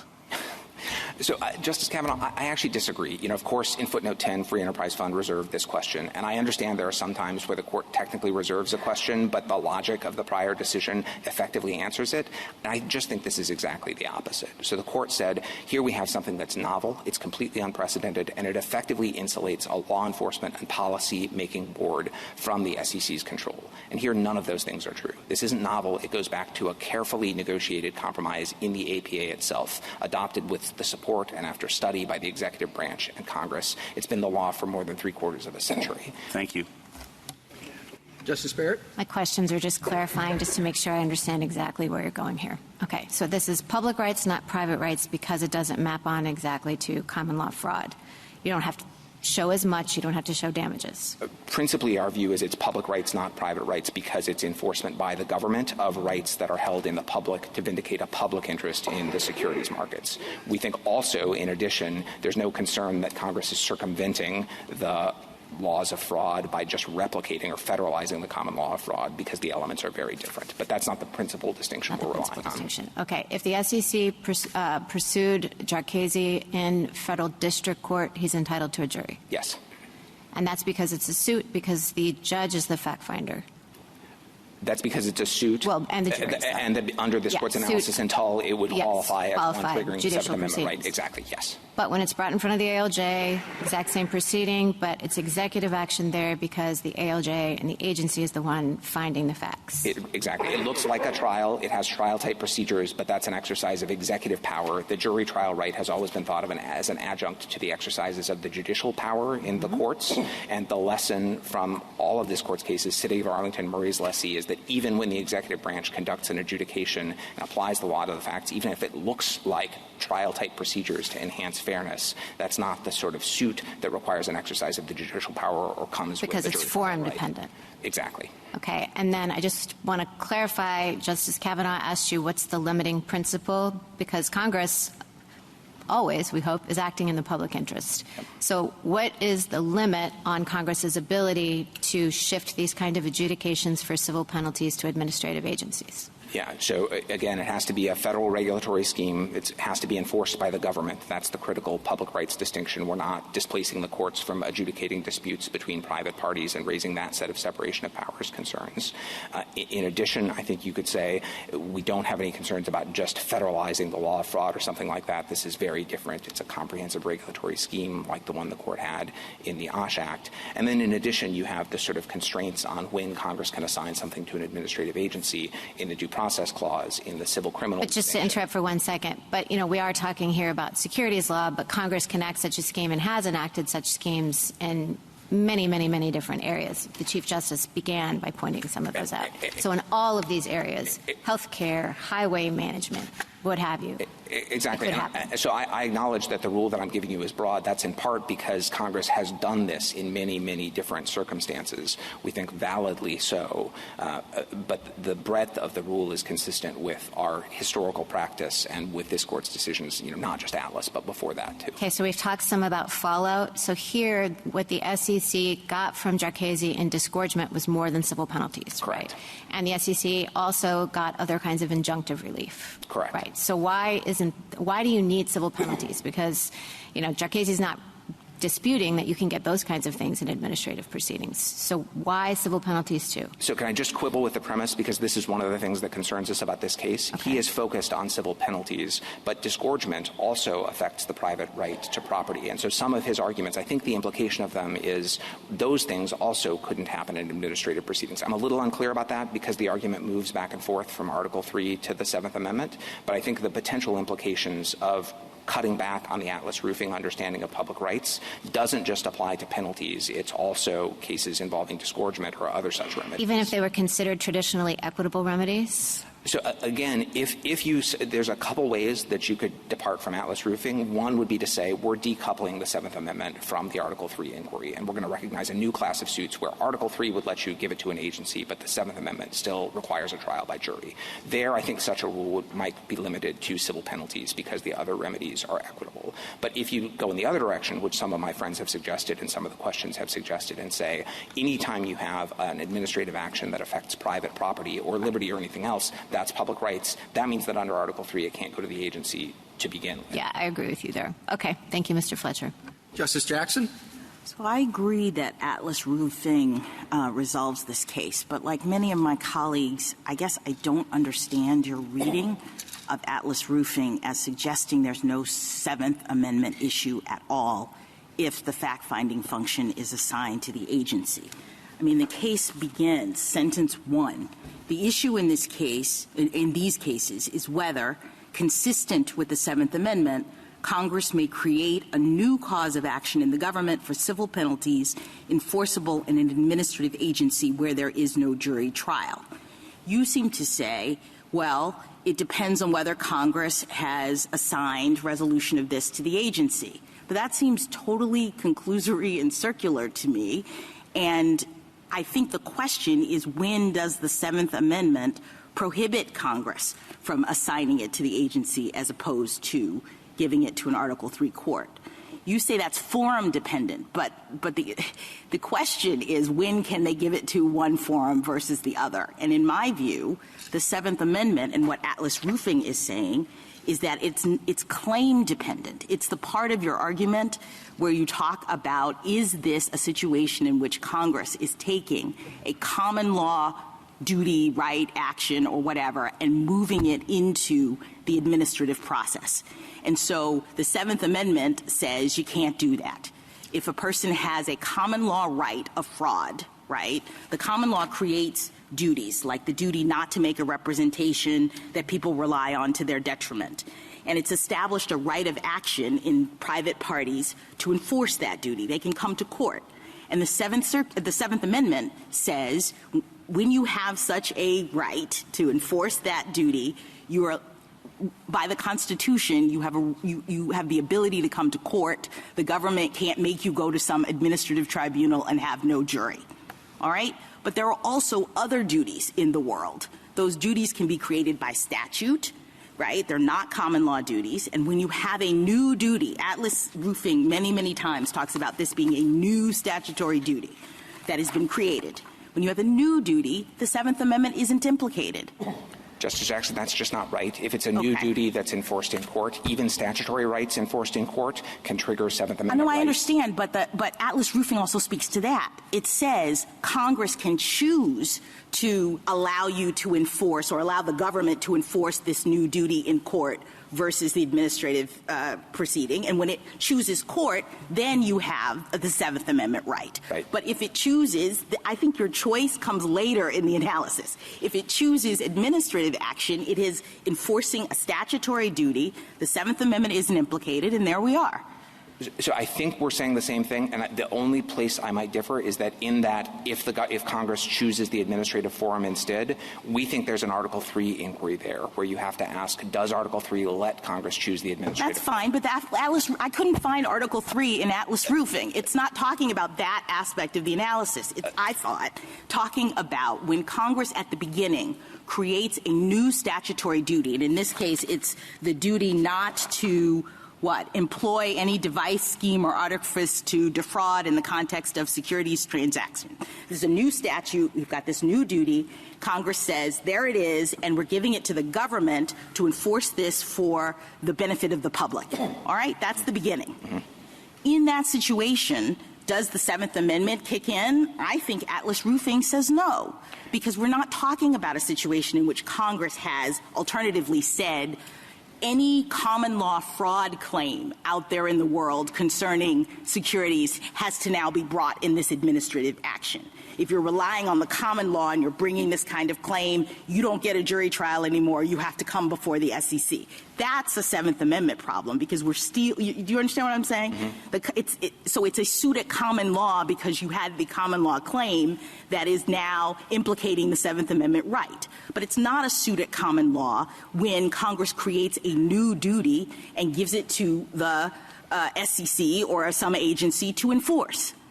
Through administrative proceedings. Through administrative yes, proceedings. Then we're landing in exactly the same place, yes. And I think I may just be baking in some additional hoops that Congress has to jump through, but I'm not disagreeing with your bottom line. All right. And I think the problem then is that if I'm right about this, then I think it solves a lot of the concerns that my colleagues have about Congress shifting into, certain things into administrative proceedings, because really the Seventh Amendment is only implicated if they're shifting into administrative proceedings things that were suits at common law, meaning claims in common law. They're stealing from the private person who is protected by the Constitution that right. Right? Yes. Thank you. Thank you, counsel. Mr. McCulloch. Mr. Chief Justice, may it please the Court. Congress has steadily expanded the SEC's authority over the past several decades, and now, like a house that's been added onto too many times, it's crushing the original foundation. For the Seventh Amendment, that foundation was set in 1791. The founders thought that they had enshrined this right for government claims against citizens' property rights, still stinging from the Stamp Act and the abuses of the Vice Admiralty courts. My friend's really radical position is antithetical, totally antithetical to the founders' intent. The jury trial right should apply especially when the government is coming after a citizen for penalties on a common law claim. The SEC's position really fares no better under the public rights doctrine. The basic claims, these basic fraud claims are litigated privately among private parties every day, same claims, same statutes, and they've been litigated, the same basic claims have been litigated for centuries. These underlying claims do not suddenly morph into public rights claims just because the government happens to stand in as the proxy plaintiff. you'd be surprised to hear this from our briefing. We don't think you need to overrule Atlas Roofing. Atlas Roofing actually, as modified by subsequent decisions, provides a useful template for analyzing at least the public-private rights analysis, and it leads to the same conclusion that Mr. Jarkesy was entitled to a jury for these claims. And by the way, it's pronounced Jarkesy. Not a number of other ways that it's been pronounced by many. The bottom line is these claims can't be considered peculiarly suited, uniquely suited for summary agency adjudication when the SEC has been trying these same claims in real federal, Article III federal courts for decades. It doesn't make any sense. And even if they could, the Article I assignment was not the SEC's to make. It's a quintessential legislative power, as this court has held, and it doesn't convert into executive power just because it's exercised by the executive, which is essentially their argument. And finally, the structural error of the Take Care Clause is a clear violation. We all agree that the ALJs at the SEC are constitutional officers, and we all agree that they're protected by at least 2 layers of for cause tenure protection. Mr. Jarkesy is entitled to vacator. Be happy to take your questions. You seem to read Atlas different from the government. And it seems as though you have polar opposite position from the government. Would you spend some time on what the differences are in your view of Atlas? Yes, Your Honor. So, if you read Atlas Roofing carefully, I could give you a list of several things that were, I think, very wrong about it, most of which have been addressed and more or less corrected by subsequent decisions. But in Atlas Roofing, it's helpful to realize that the court, right before it discussed how the OSHA claims are new and how different they are, the court discussed a decision 7 years earlier, Ross v. Bernhardt, where the court held that a shareholder derivative action against directors and third parties under one of the Securities Acts, the Investment Company Act, which prevented larceny, embezzlement, misrepresentations, the same exact claims that are alleged in this case here against Mr. Jarkesy. Back then, under the common law, a shareholder derivative action had to be in a court of equity. So you don't get a jury in a court of equity. We'll get to the forum impact later. We'll address that in a few minutes. But the court held that because the real plaintiff in a shareholder derivative action is the corporation, if it took these claims to court, it was, I think, against Lehman Brothers for fraud, if they took these claims to court, then the corporation would be entitled to a jury. And so, therefore, because the underlying claim belongs to the corporation, the underlying claim is a private one, the underlying claim, the real victim was the company, so they're entitled to a jury. So the court juxtaposes that. You look at the nature of the claim versus the elements of these OSHA claims. Now, the OSHA, and this gets really right to the heart of what the problem here is. OSHA created a number of brand new, the court used the word new, I think, 11 times in that decision, used that to describe these regular, a lot of minutia, very precise regulatory requirements, such as what Atlas Roofing got penalized for, I think $600 for improper placement of a roof or a ceiling cover. So these were not claims that ever existed at common law. And those claims... Mr. McCulloch, if I could just interrupt you for a second. I mean, I have to say you're sort of describing a case that I don't recognize. Atlas Roofing says numerous times, it could not have been clearer, the Seventh Amendment is no bar to the creation of new rights or to their enforcement outside the regular courts of law. That's one statement. Congress is not required by the Seventh Amendment to choke the already crowded federal courts with new types of litigation or prevent it from committing some new types of litigation to administrative agencies with special confidence. That's another. there's another, there's another, there's another. I agree with you. It says new claims. We can talk about what new claims is. But it could not have been clearer that that what they were saying is that the Seventh Amendment was no bar to Congress making a decision that certain kinds of claims were best adjudicated in administrative agencies. Yes, Your Honor, and I think we're pretty close, actually. So maybe the dispute is if we're pretty close, because I think that just resolves the case. No. That's the issue. I mean, that's the issue. That's the results. Seventh Amendment is no bar. Well, and respectfully, Your Honor, for several reasons, that's where we very much part ways. I thought that was going to be true. The reason is the court left aside traditional wrongful death and negligent claims, which the Congress had found that litigation was insufficient to protect factory workers and other people in the workplace. And so Congress said, we're going to create these new regulations. Now we are close. All these new duties. I think that that's exactly right. I think that OSHAC was. I mean, it didn't.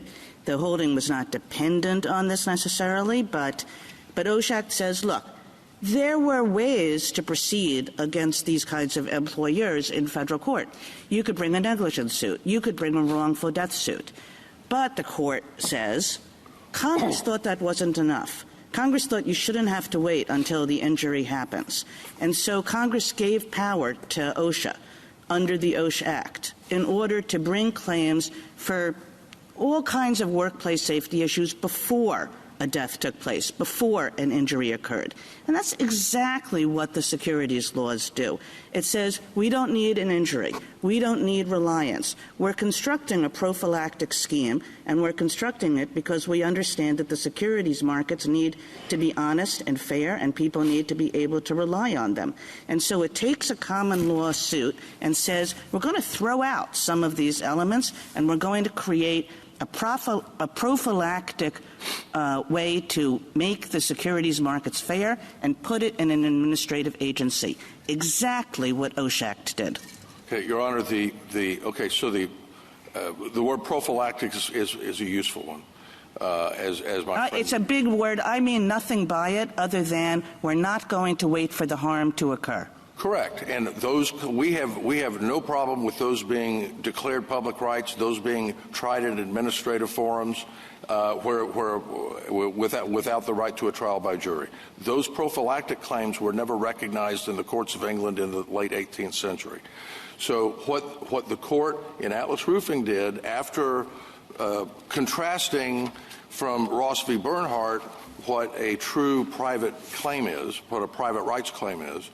The court in Atlas Roofing said, we'll leave this traditional litigation aside. We're going to create the prophylactics. The prophylactics can go to an Article I forum, and they didn't destroy or eliminate the wrongful death and negligent actions. Those are still there. They're still there today. And Atlas Roofing says that is perfectly fine to do. It is perfectly fine. You have these suits that can go forward in federal court, but that's not enough to solve the problem, Congress thought. And Atlas Roofing says we respect Congress's decision that that's not enough for wrongful death suits to go forward in federal court. We're going to set up an agency. We're going to empower the agency, Congress says, to do things even when there is no harm, to do things that to adjudicate disputes that you couldn't adjudicate in a federal court. And Atlas Roofing says the Seventh Amendment poses no barrier to that. The end of this case. And I think, and the reason, Your Honor, respectfully, it's not the end of this case is twofold. Number one, the charges against Mr. Jarkesy were for traditional fraud with harm, with damages, which is what he was penalized for and what Patriot 28 was ordered disgorgement for.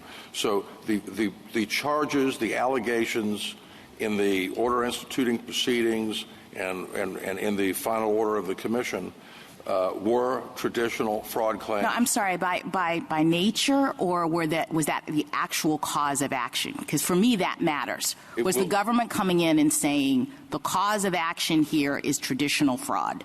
We're relying on the common law cause of action to be bringing this claim against They brought it under the 10b-5 statutory provisions. Right. So they were bringing the cause of action under the statute that Congress had created, right? Yes, Your Honor, but with actual harm alleged. No, I understand. The allegations may overlap with a fraud claim. They could have chosen the common law as the cause of action and brought a common law claim. But I think if they had done that, the Seventh Amendment would say you have to do that in the regular court. But instead, what they said is we're going to do the cause of action that exists under the federal statute that creates this new right, and per Atlas Roofing, the court says there's no Seventh Amendment barrier to them bringing that claim in an administrative agency rather than the court. And what this court has held repeatedly is that is not a new right. And I've come back to Grand Financiera, probably the best explanation of this. This court rejected the taxonomic change, taking a common law right, putting it into a statutory scheme, mixing it in with a bunch of public rights, and it's maybe changed a little bit. But wasn't it? Yeah, but this. Go ahead. This court. Yes, I'm sorry, I was just going to say, but Justice Jackson's asking an important question here, because we pointed out in our discussions with Mr. Fletcher that our cases have not been very clear about how to distinguish public from private rights. And if I understand you correctly, and if I understood your brief correctly, you're really saying that the distinction depends on whether this was a right at common law, and here this bears a lot of resemblance to a right at common law, the fraud. Yes, Your Honor. Am I right? Okay. So, but I think part of what your colloquy with Justice Jackson is showing is that this isn't exactly fraud, and it can be kind of difficult to say, is this just like, I mean, it doesn't have to be an exact match, but how close is this to the common law tort of fraud? So what kind of a test would you propose for deciding whether something represented that common law right? I mean, Mr. Fletcher's test has the virtue, it's very broad, but it has the virtue of being a pretty bright line. Yes, and this court has held that a claim that serves the same essential function as a traditional common law right is a private right. Does that solve Justice Kagan's problems? Because couldn't you say that the OSHA Act did that, served kind of the same functions as negligence and wrongful death suits? It does not serve the same function. It's addressing more prophylactic and inchoate conduct that leads up to actual harm. So they're really addressing two different things. And just like in the Securities Acts, with what Mr. Jarkesy was charged with, the 95% of what's in the Securities Acts are not traditional common law claims. The things that the SEC enforces every day, almost all of it is public rights. So insider trading, can that go to the administrative agency, or does that have insider to go trading is prosecuted under the traditional fraud claims. Again, the fraud sections in 10b-5 are, and they were taken out of, as our brief explains, they were drawn largely from what was what common law fraud, how it was litigated at the time in the 1930s. And it was always a schema artifice to fraud or misrepresentations, and those are the sections under which insider trading cases are prosecuted. How broad, I was just going to ask how broadly your theory reaches beyond the SEC.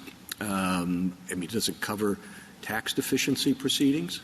No, Your Honor. So, there are certain things, we get into this definition, and part of why we have a problem with, or we've pointed out to the court, our concerns about joining at the hip the public rights doctrine with Seventh Amendment rights. But, you get into what's the definition of public rights versus private rights. And first of all, by default, claims are private rights. The public rights is called, this court has called it the public rights exception. But things that are of the or belong to the government, there are claims that are between an individual and the government only. So customs, immigration, benefits, franchises, permissions, debts to the government. I would put taxes under debts to the government. And so there are things that were traditionally, like customs, were always handled, even back 240 years ago, were handled outside of Article 3, outside of courts. So there's that limited universe of things that are between an individual and the government. But just, again, Grant Financiera, I think, resolved this and took a big bite out of Atlas Roofing when it rejected taxonomic changes, taking a common law claim, throwing it into a statutory scheme like a tossed salad with a bunch of public rights inserted, most of them prophylactic, and then claiming, well, as to that private rights claim, it was private right, now it's public. And maybe we've reworded it a little bit. Maybe we've added a section here or there. We've got Mr. Fletcher says that that's only as to cases between private parties, however. So how do you respond to that? And so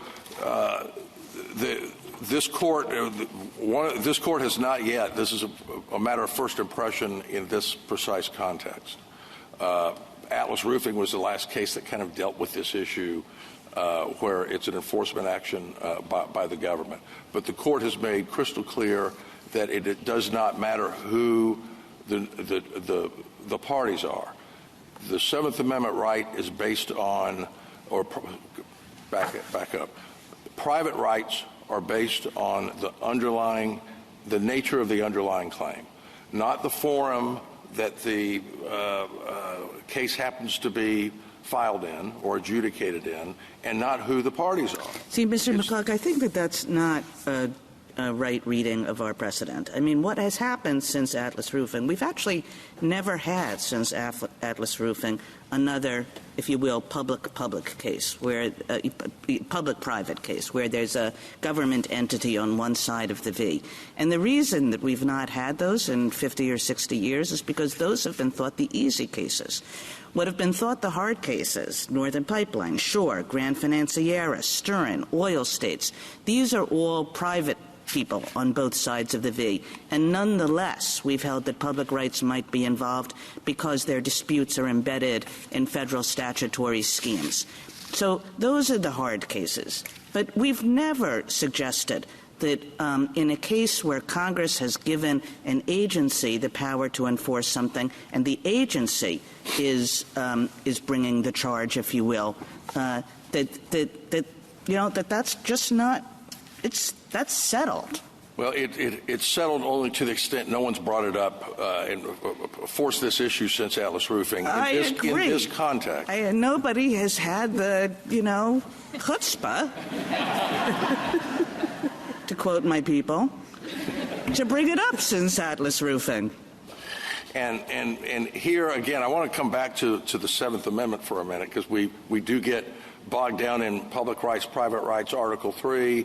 As my friend has said, that the Seventh Amendment is subservient to Article 3 considerations and the vagaries of congressional decisions to assign something to Article 1 or Article 3, which they can only do for public rights. But you can't read many of through the archives of the founders and the Federalist and the Anti-Federalist writings, and not come away with the conclusion that their concern, arguably their primary concern, certainly of the Anti-Federalists who won the debate over the Seventh Amendment, was to protect from juryless courts adjudicating matters that existed at common law for penalties against citizens. Exactly, Mr. McCulloch. And so I'm asking, why isn't the reason that the private cases are hard because the court is concerned that what might be happening is Congress is shifting things that were traditionally common law claims adjudicated between private people into this administrative process and not giving people trials by juries. Like, what makes it hard is when a statutory scheme looks like it could be displacing the normal common law private to private enforcement of a fraud claim. But I think what Justice Kagan is saying is that the reason why these cases, the ones in which the statute is giving the enforcement authority to the government for the benefit of the public, are not hard, and why people haven't continued to bring these, is because it doesn't look anything like the common law scenario where we had two private parties fighting over fraud and they brought it to court. Instead, Congress has created a new thing to supplement that private scenario, or maybe it's brand new in any event, but it's not a common law rooted kind of thing that is being brought in court. Brought in the administrative agency with all the concerns that many of my colleagues have raised. Okay, well, there are several issues there. I'll try to remember them and address them all, and all good points. But keep in mind the common law claims that were incorporated into the Securities Acts are, in fact, litigated privately. No, there's a parallel claim. There's the world that existed before. So a person who's injured by this kind of misrepresentation in their securities portfolio or whatever still has the common law scenario. They can go to court bringing a fraud claim, right? I think this actually hurts you in your analysis. The fact that those still exist mean that Congress was not trying to take those over, shift those away. Congress created a new right, a new opportunity for the government to come in and, for the benefit of the public, make, yes, admittedly, a similar kind of claim. But I think you have to admit this is a new cause of action, right? Well, I do not agree with that. Okay. All right. So that's where we diverge. If you go back, if you look at fraud claims as litigated in the 1800s and early 1900s, and even today, basic fraud cases, they use the schema artifice to defraud, misrepresentations, violation of fiduciary, all of these issues that are litigated just in state courts today for fraud are litigated. In state courts, there's always – sorry, I'm over here. There's always a requirement of reliance. There's always a requirement of injury. There's always a requirement of scienter. Some of these securities acts do not require scienter. Some of them do not require reliance or injury. These are different kinds of causes of actions put in a different place with a different party on the other side of the V. And the mere fact that they've been modified a bit is... A bit? No scienter? No reliance? Well, no injury? In this case, he was alleged to have had scienter. He was alleged to have committed all of the terms of common law fraud that in this case. And our argument from the beginning has been that the actual claims made against Jarkesy in this case are common law claims that required a right to trial by jury. But that wasn't what the government had to prove. Over here, Counselor. Yeah. Right here, Counselor. Yes. I have the mask on. Can I back up a second? Mr. Fletcher pointed out that civil penalties were more recently added to the administrative process. If this case had been heard previously, the SEC could have sought simply a cease and desist letter from doing whatever they were doing, an injunction, asked for disgorgement, which Justice Barrett pointed out was always not a jury trial matter, and an injunction from doing certain things, other things in the securities industry. If that had been the administrative process and the only thing the SEC had asked for, would your argument be identical, that they had to go to court to ask for those things? If this is a common law fraud claim, but the only remedies they're seeking are common law remedies that never required a jury, are you taking the position they had to go to a court nevertheless? And, Your Honor, I think your question is asking both under Article 3 and under 7th Amendment. 7th Amendment, no. We would not be arguing there's a 7th Amendment right for equitable relief. Remember, the test is, was it a claim recognized in the courts of England in 1791? And number two, was it seeking legal as opposed to other relief, mainly equity or admiralty?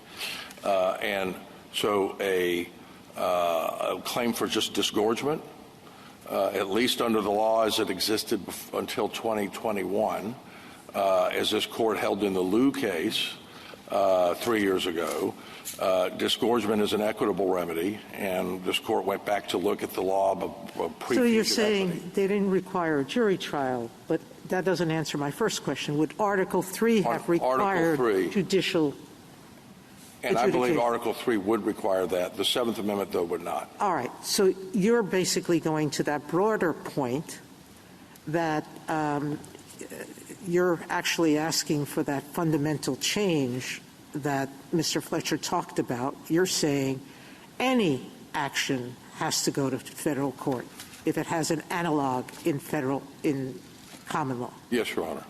Yes. Quite dramatic. And that we believe that's. I'm not quite sure why that holding, which at common law included things like your own brief goes on and on about this, that if it was a deprivation of life, property, or life and property, you had to go to court. I don't know why immigration issues don't have to go to court under that theory, why customs duties don't have to go to court, why any of the other things that you're exempting out wouldn't have gone to court. They all involve money. They all involve money, but there's certain things that have been traditionally litigated or adjudicated or assessed outside of the court process, even back at the time of the founding. And so those are just this That's unique. a very amorphous line. Well, I'm sorry, just one last question. I'm assuming when we're being asked to change laws, we usually have a section saying stare decisis shouldn't apply here.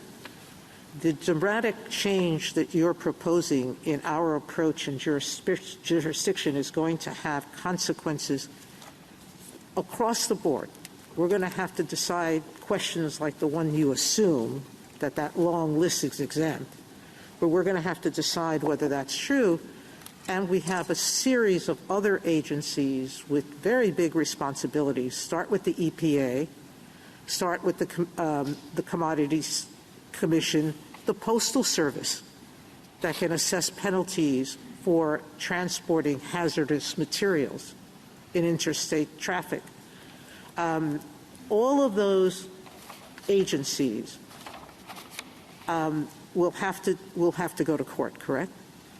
Well, Your Honor, all of their proceedings are now nullified under your theory. I think that we are not arguing for a big change in the law. You've just said any suit that seeks civil penalties that has an analog, and not an exact duplicate, but an analog in common law, has to go to federal court. Well, that's what this court has held many times going back 200 years. But there are certain things that have been deemed exempt from that under, again, another long strain of cases, such as immigration, tax, et cetera, and Social Security is like the easiest example. The Chief Justice asked a little more difficult question about public health benefits, but there's a long tradition of Social Security. That's a government benefit. What the government giveth, it could taketh away, it could adjudicate. And so those are just different. The argument we're making affects a tiny percentage of the total things that are handled that are today are adjudicated administratively. Do we take you at your word, or should we have to ask for briefing on the consequences? Well, you didn't brief it. Some amici tried to, but it wasn't briefed. Well, and wasn't briefed by the government. It wasn't briefed by you. And if the court wants supplemental briefing, we'd be happy to offer a supplemental briefing. we would, first of all, strongly prefer that the court deem the public-private rights doctrine more or less irrelevant to the assessment of or evaluation of the applicability of the Seventh Amendment. We believe that the subsequent cases have done that. Again, not just Grand Financiera. This court was very helpful in Stern v. Marshall in laying out descriptors of things of what are really private rights. This is an Article 3 case. Yeah, thank you, counsel. We've just been talking about areas that aren't covered, and you've mentioned a couple here and there. I want to know if you can give us, I realize it may not be completely, I'm not holding you to this, but a list of the areas that you think would not fall within the arguments that you're making today. You've mentioned taxes, you've mentioned duties, Social Security benefits. Are there others that you would like to add, or maybe you can refer us to some place where you have a full list? Immigration, there are a number of areas, and it would probably be a pretty long list of things that wouldn't be affected. Things, again, the best example is the OSHA regulations, proper placement of ceiling covers, those kinds of things that are subject to sort of traffic ticket level fines. Are not things that were ever recognized at common law, and most of the things that the Article I courts throughout the federal government do are in fact new claims that are regulatory issues that don't have an analog in 18th century English practice. And so we're only talking about of a tiny percentage, and really here we're just talking about fraud claims, traditional fraud claims, and at least where they've been charged as traditional fraud claims, and I know it's kind of, the court's going to be a little concerned, do we have to do case by case by case by case analysis of this? Well, unfortunately for most things, you have to do a case by case analysis. The whole public-private rights doctrine is frankly a mess. It's not the court's fault. It's because it's so, it's a very difficult, vexing issue. And this court has declined actually to specifically define it itself, and maybe that's what you're asking us. And so I don't mean to punt on the question other than to say, we're not asking for a big change in the law, and maybe we're a little bit talking past each other. We're saying when a common law claim or something approximating the same purposes of a common law claim that existed 200 years ago in England that is thrown into a statutory scheme that still requires the right to trial by jury, just like in Grand Financiera. It was in an Article I bankruptcy court, and the court held this court left alone whether or not that Article I assignment was okay. They left that alone and just sort of, okay, let's assume it is. We're still going to say for this fraudulent transfer claim that was a core proceeding, incorporated into the statutory scheme, we're saying you got a right to trial by jury for that. Thank you, counsel. Justice Thomas? Justice Alito? Excuse me. Could you complete this sentence for me? A statutory claim is sufficiently close to a common law action for Seventh Amendment purposes when it serves the same essential function as a common law action recognized in the courts of England in 1791. Serves the same essential function. And why would that not be true here? Well, these fraud claims do serve the same essential in the Securities Acts under 10b-5 do serve the same essential. Why is that the same here? Why is it the same? Yeah, there was because it has all an the erroneous elements. Not in there. Well, why is it the same? Why isn't it? Why is it? It's the same. It's the same because it has all the same elements. There were cases back in 18th century England that were securities type cases, fraud cases. There's one case that we cite in our brief that was rendered King v. Cawood in 1790, the year before the Seventh Amendment was enacted, where the government civilly prosecuted for penalties Mr. Cawood for violation of a financial statute. So this is a fraud claim. They alleged misrepresentations. They alleged reliance. They alleged materiality, and they alleged damages. Well, were they required to allege all those things? They were not necessarily required to, but they did, and they usually do. Could we decide this case on the narrow ground that the statutory securities fraud claims are sufficiently close to a common law fraud action because the elements of the statutory claim are a logical subset of the latter? Yes, Your Honor.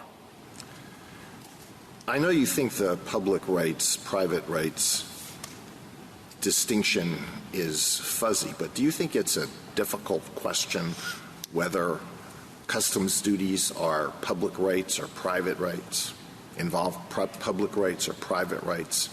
Same thing for immigration, same thing for taxation, same thing for Social Security, same thing for the Postal Service. Do you think that's a tough question? No, Your Honor. Then why is it necessary for us to jettison that inquiry? Well, I don't think you need to. I mean, I think that inquiry, that's been well settled. Plenty of cases allowing immigration, customs, all of those areas to be adjudicated administratively by the executive branch. And again, we're done back in most of those done back in the 1800s. Okay, thank you. That way. Thank you. So it's a long tradition. Justice Sotomayor? So explain your dividing line again. Serves the same essential functions as a common law right in suit? Can the government sue you without a statute for not paying your taxes? Without a statute? Yes. No. Can the government sue you for fraud under the common law if you didn't have materiality, reliance, and reliance? No. Could they sue you in common law for fraud? If you defrauded the government. Exactly. But they're not charging you here with defrauding the government. They're not claiming injury to the individual, to other individuals. They're claiming that the injury is to them. The SEC... To the government, but not in terms of money. The SEC alleged, does allege in these cases in general, and when you go into a private suit, other than a quitam action where the government is letting you sue in their name, is the private individual recovering penalties for the government and its injuries to the securities market, or is it recovering penalties for the individual's own injury? In this case... I didn't say this case. I'm asking you if a private citizen goes into court and seeks recovery under the SEC for a securities fraud, can they collect penalties on behalf of the government? No.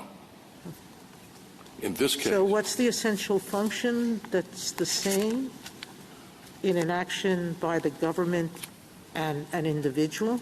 The elements are not the same. The remedies go to one party, not the other. I'm at a loss. Okay, Your Honor, the substantive elements are the same, which I think is the end of the inquiry.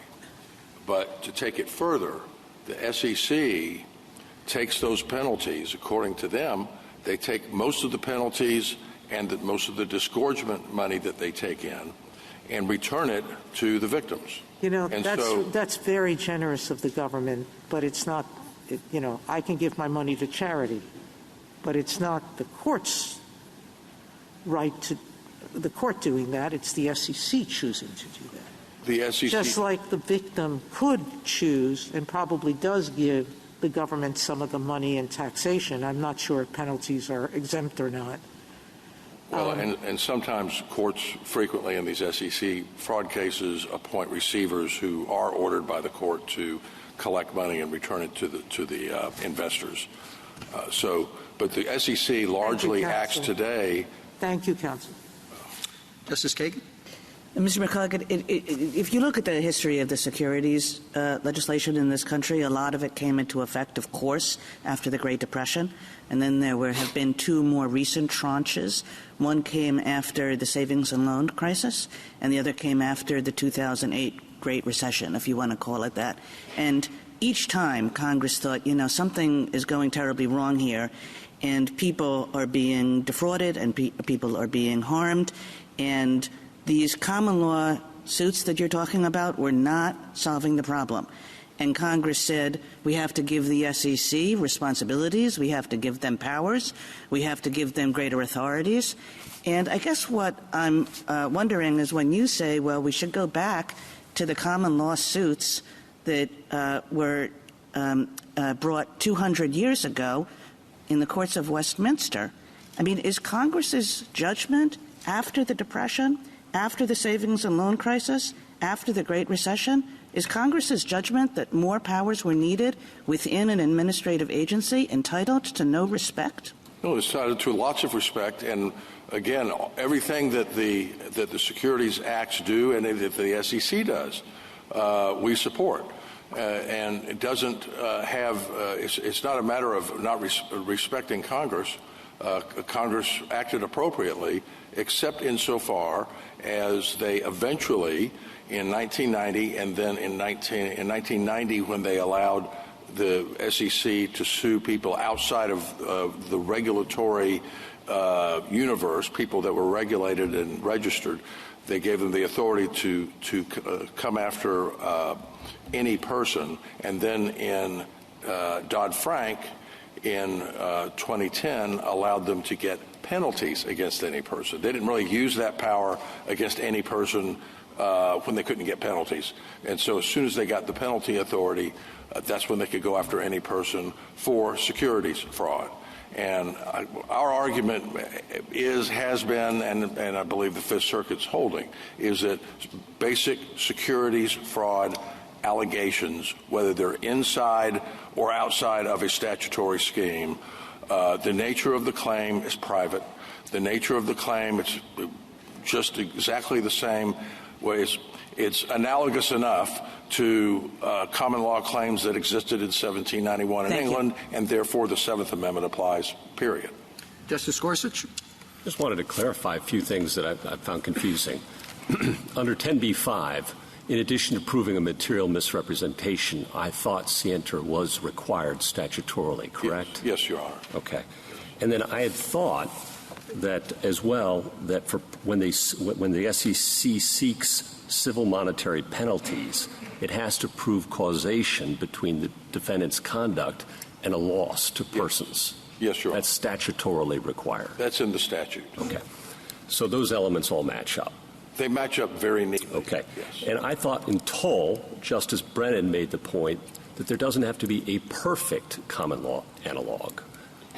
The common law analog is a very low bar. Okay. And I thought he said that the more important thing were the penalties sought, that you look at the common law analog of the cause of action and the relief sought, and where those, and he placed special emphasis on the second part. Correct, Your Honors, and that the main issue, the more important of the two elements, was not the 1791 guidepost, but was actually whether or not the government's seeking penalties. And so it's all about, if the government's seeking penalties, the government is required to take the case, again, under all of the other elements we've talked about, is required to take the case in front of a jury if their target wants a jury trial. And Congress is free to prescribe that and extend that and expand it any way it wants. It just can't take away a person's right to be heard before his peers. Correct. And for that matter, the SEC could fix this problem by itself this afternoon by giving people the option The problem here is that it's mandatory. It's coercive. Most of the other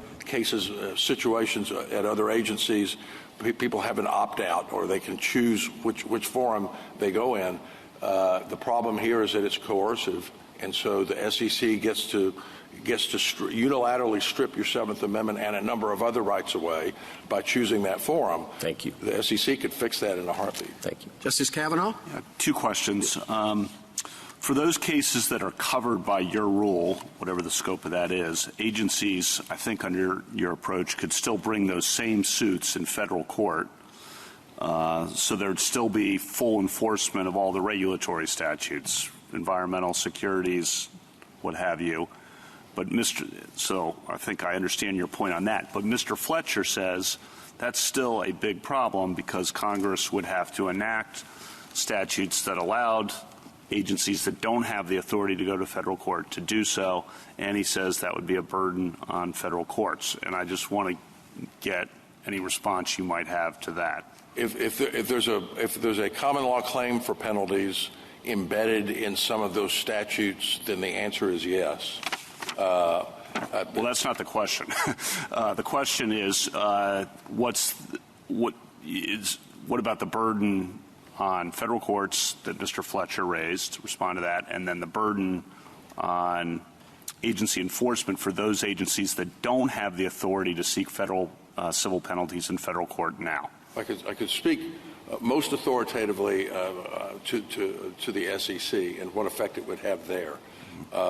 The SEC, seeing the handwriting on the wall, has already, I believe, withdrawn or returned its securities fraud cases back to federal courts. So this whole notion of choking the federal courts with lots and lots of cases, it didn't happen because they've already been returned to the federal courts. Soon after they got this authority in 2010, it went way up.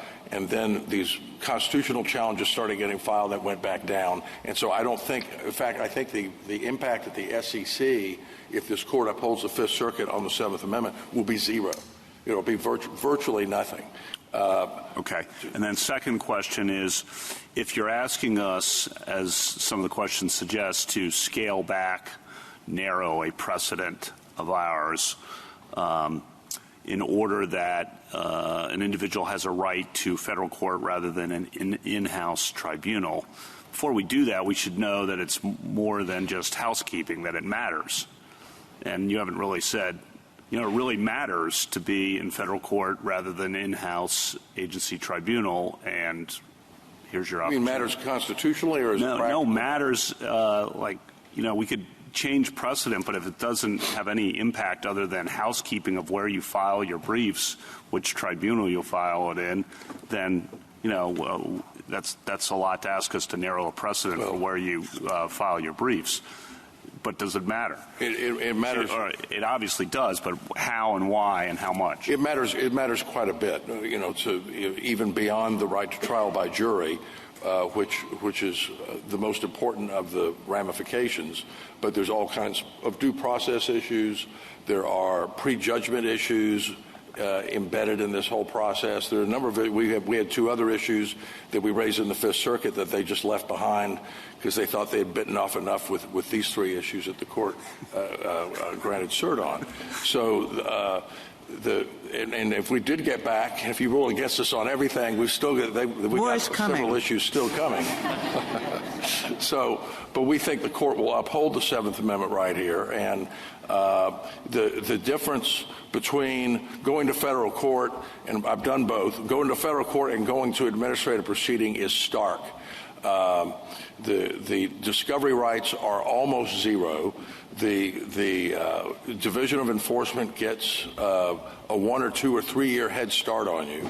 They then give you an 8 terabyte disk that you can't even search and say you're going to trial in 3 or 4 months. And off you go. The rules of evidence don't apply. The hearsay rule doesn't apply, except when it does. when we tried to get hearsay admitted, it was denied because of the hearsay rule. When the Division of Enforcement tried to get and did get copious evidence into the record, and we objected hearsay, the ALJ said hearsay doesn't apply. Thank you. Makes a big difference. Justice Barrett? I have a question about equitable remedies. So when I talked to Mr. Fletcher about whether the SEC would still be able to get injunctive relief and disgorgement because they're equitable remedies, Mr. Fletcher expressed concern that the court, in deciding the Seventh Amendment question in your favor, might actually limit the ability of agencies to get equitable remedies. And then when Justice Sotomayor asked you some questions about that, you said the Seventh Amendment would not stand as a barrier in that context, but Article 3 would.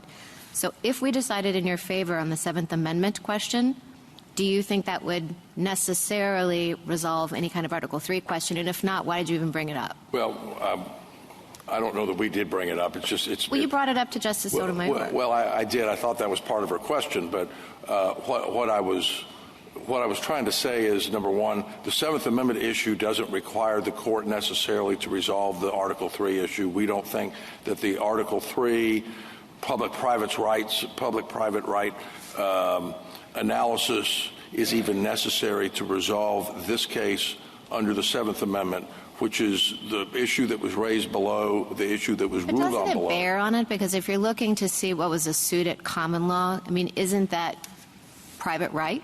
I will say most of the time, 95% of the time, the analysis under public-private rights and the analysis under Seventh Amendment for whether it was a common law, a claim that existed at common law, is going to come out the same.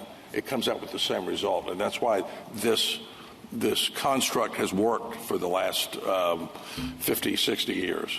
And maybe no one's challenged it for that reason. And that's why we're saying we can live with Atlas Roofing, because Atlas Roofing, properly construed, and as it's been substantially modified by a number of subsequent decisions, comes to the same result. So let's see, you said that on the Seventh Amendment question, our deciding in your favor would work a very small change. Yes, Your Honor. But it sounds to me that what you're really hoping for deep down is a really big change, because you want even the equitable remedies cases out of agencies too. We don't have a position on that because we're not here. Jarkesy does not have an equitable remedy issue to worry about. It's we only raised a Seventh Amendment issue, and it was because of the penalties, and it was because of Dodd-Frank. Notwithstanding what you told Justice Sotomayor. Notwithstanding what I told Justice Sotomayor. Okay, thank you. Justice Jackson? So I've heard you say several times that we can live with Atlas Roofing, and I'm trying to understand why. And I'm reading the part of Atlas Roofing where they're describing the past cases that that the court is relying on. And it seems as though the basic proposition is when Congress creates new statutory public rights, it may assign their adjudication to an administrative agency with which a jury trial would be incompatible without violating the Seventh Amendment's injunction that jury trial is to be preserved in suits at common law. All right, so I think that's the sort of basic proposition, and I understand your argument to be this is not the creation of a new statutory public right. Correct, Your Honor. All right, so Justice Sotomayor asks and Justice Kagan asks a lot of questions probing that part of this. And so your answer is, even though the elements are different, there's some overlap, as Justice Gorsuch points out, but are the elements of this 10b-5 action the same on all fours with common law fraud? Yes, as they were alleged in this case, but yes. I'm not talking about the allegations. I'm talking about the elements, what the government had to prove in order to establish a violation of 10b-5.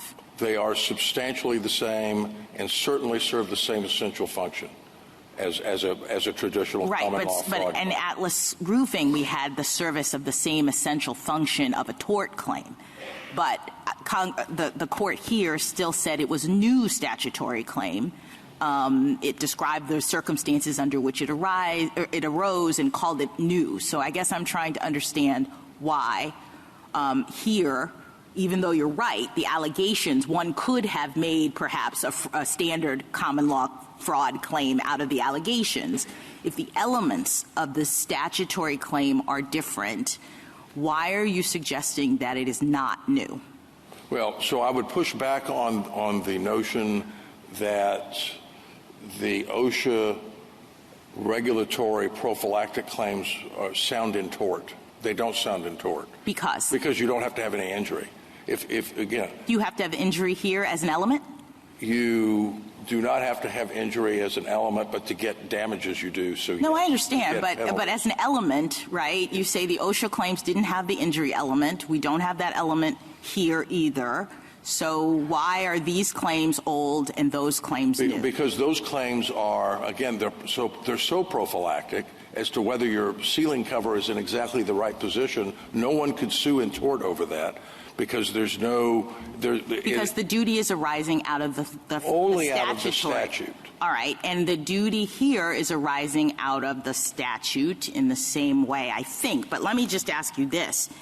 You keep talking about gran financiera, if I'm pronouncing it correct. I guess I'm a little worried about the rule that you're asking us to adopt, insofar as it's suggesting that it doesn't have to be a common law claim that Congress has appropriated on all fours with all the elements. It can be something that is like a common law claim. Yes, Your Honor. And I just don't know where that comes from, because the gran financiera case, it was the fraudulent conveyance claim. It was the sort of scary scenario in which Congress is moving actual common law claims into the administrative process, or in that case into the bankruptcy process. And the court rightly said, no, I'm sorry, you have a Seventh Amendment problem with doing that. So I don't know that gran financiera gives you the rule that we have previously held, that something that looks like a common law claim, even though it's statutorily new, raises the same kind of Seventh Amendment issue. Well, you know, so really what gran financiera stands for in this case is again, the condemnation of taxonomic changes. But it's only taxonomic if it's actually the same claim, right? I mean, if it's the same claim on all fours and Congress is just changing the name, then I get you. We have exactly the problem that the Seventh Amendment is concerned about. What I'm still worried about is you're saying Congress can create a new claim, but as long as it looks kind of like a common law claim, or it's substantially close, I don't really know how close it has to be, but as long as it kind of looks like a common law claim, the same Seventh Amendment concerns arise. And I don't know that we've ever said that before. And I think the court has said that again. In what case? This same essential function test. To give me a moment, I can find you, and I know we have cases in our brief that do cite that. And in Stern v. Marshall, which is one of the two most recent cases where the courts at least dealt with what constitutes private right versus public right, this court gave a sort of a nice listing of about 5 examples of how you can tell the difference. And a private right says that the underlying claim for relief, quote, does not flow from a federal statutory scheme, as in Thomas, or is not completely dependent upon adjudication of a claim created by federal law. Thank you. Thank you, counsel. Rebuttal, Mr. Fletcher. Thank you, Mr. Chief Justice. I'd like to say just a quick word about removal and then talk about the Seventh Amendment issue. So on removal, I just want to take it at a 30,000-foot level. I think the lesson from this court's cases is that removal is about accountability and control. And in Free Enterprise Fund, there was a real concern that the president, regulated parties, and the public wouldn't know whether or not the Securities and Exchange Commission actually supported the enforcement and policy actions that the board was taking, or just had to tolerate those actions because of the strict removal protection. Now, apply those same questions here, and you get exactly the opposite results. Here we know exactly what the Commission thinks about the ALJ's decision in this case, because the Commission had the right to and exercised the right to conduct plenary review, adopt parts of it, and reject other parts of it. I think that's constitutionally adequate means of supervision of adjudicative officers. We think that's the lesson from the plurality opinion in Arthrex. Also, in Free Enterprise Fund, this court said the most telling problem with the scheme it confronted there was its novelty. That's the through line of this court's recent cases like Sila Law, like Arthrex, like Collins. No foothold in history or tradition is a telling constitutional problem. Here it goes the other way. The removal protection for ALJs has been a central feature of administrative law since the APA. Now, on the Seventh Amendment, obviously the focus is Atlas Roofing, and I think my friend has to do one of three things. He has to distinguish it, he has to convince you that you've overruled it already, or he has to convince you that you should overrule it now. And I don't think he's done any of those. So first of all, on distinguishing it, I think it's helpful to be very concrete about what was at issue in Atlas Roofing. The statute at issue there said, and I quote, that employees had a right to be a workplace free from recognized hazards that were likely to cause serious injury or death. What had happened was that one employer failed to shore up a trench and it collapsed and an employee died, and another employee fell through an open roof and died. Those things could have been the basis for wrongful death or negligence actions evaluated under very similar standards, and yet the court had no problem saying that they were validly enforced through administrative proceedings because Congress had created a federal statutory scheme. It has done the same thing here. The securities laws serve different purposes than the common law of fraud. Congress is not just taking and federalizing disputes between private parties adjudicated in courts at common law. I think the clearest indication of that is this court's decision in Kokesh, which explained why the remedies that the SEC gets, even when they are monetary or compensatory, are not for private parties. They are remedies for a public wrong, and they are therefore properly considered penalties. I think for much the same reason, this is not the case where you have a concern about circumvention of the common law rights. I think the other thing that I would say is that he has tried to convince you that you've overruled Atlas Roofing already in Gran Financiera, but the parts of the opinion that he is talking about, and with respect, Justice Gorsuch, that you have quoted, are about suits between private parties. When you talk about suits involving the government, Gran Financiera is explicit. It says even when Congress does something that is closely analogous, that's a quote from the common law, or effectively supplants a common law cause of action with a new statutory cause of action enforced by the government, that is something that it can assign to an administrative tribunal. So finally, that leaves him, I think, asking you to overrule Atlas Roofing in one way or another on Seventh Amendment or on public rights. And I think there are several reasons not to do that. One is that my friend just hasn't asked. As Justice Sotomayor said, the words stare decisis do not appear in his brief. Even now, I don't think he has grappled with the practical consequences of adopting any of the rules that he has offered, and I also don't think he's given you a new principle to adopt. So I take the point, Justice Alito, about immigration cases and tax cases and customs cases. In some ways, those sound like public rights, but the cases involve the imposition of penalties, the requirement of private parties to pay penalties for violating those statutes. If you look at it from the private party's perspective, that's private property just like the civil penalty here. The Seventh Amendment and Article 3 don't apply differently in the immigration space. When the government seeks immigration penalties in court, it has to do it in front of a jury. So the reason why the government can get administrative penalties in immigration cases and in those other cases is because that is not an invasion of Article 3. It is not a violation of the Seventh Amendment. And for the reasons that the court said in Atlas Roofing, the same thing is true here.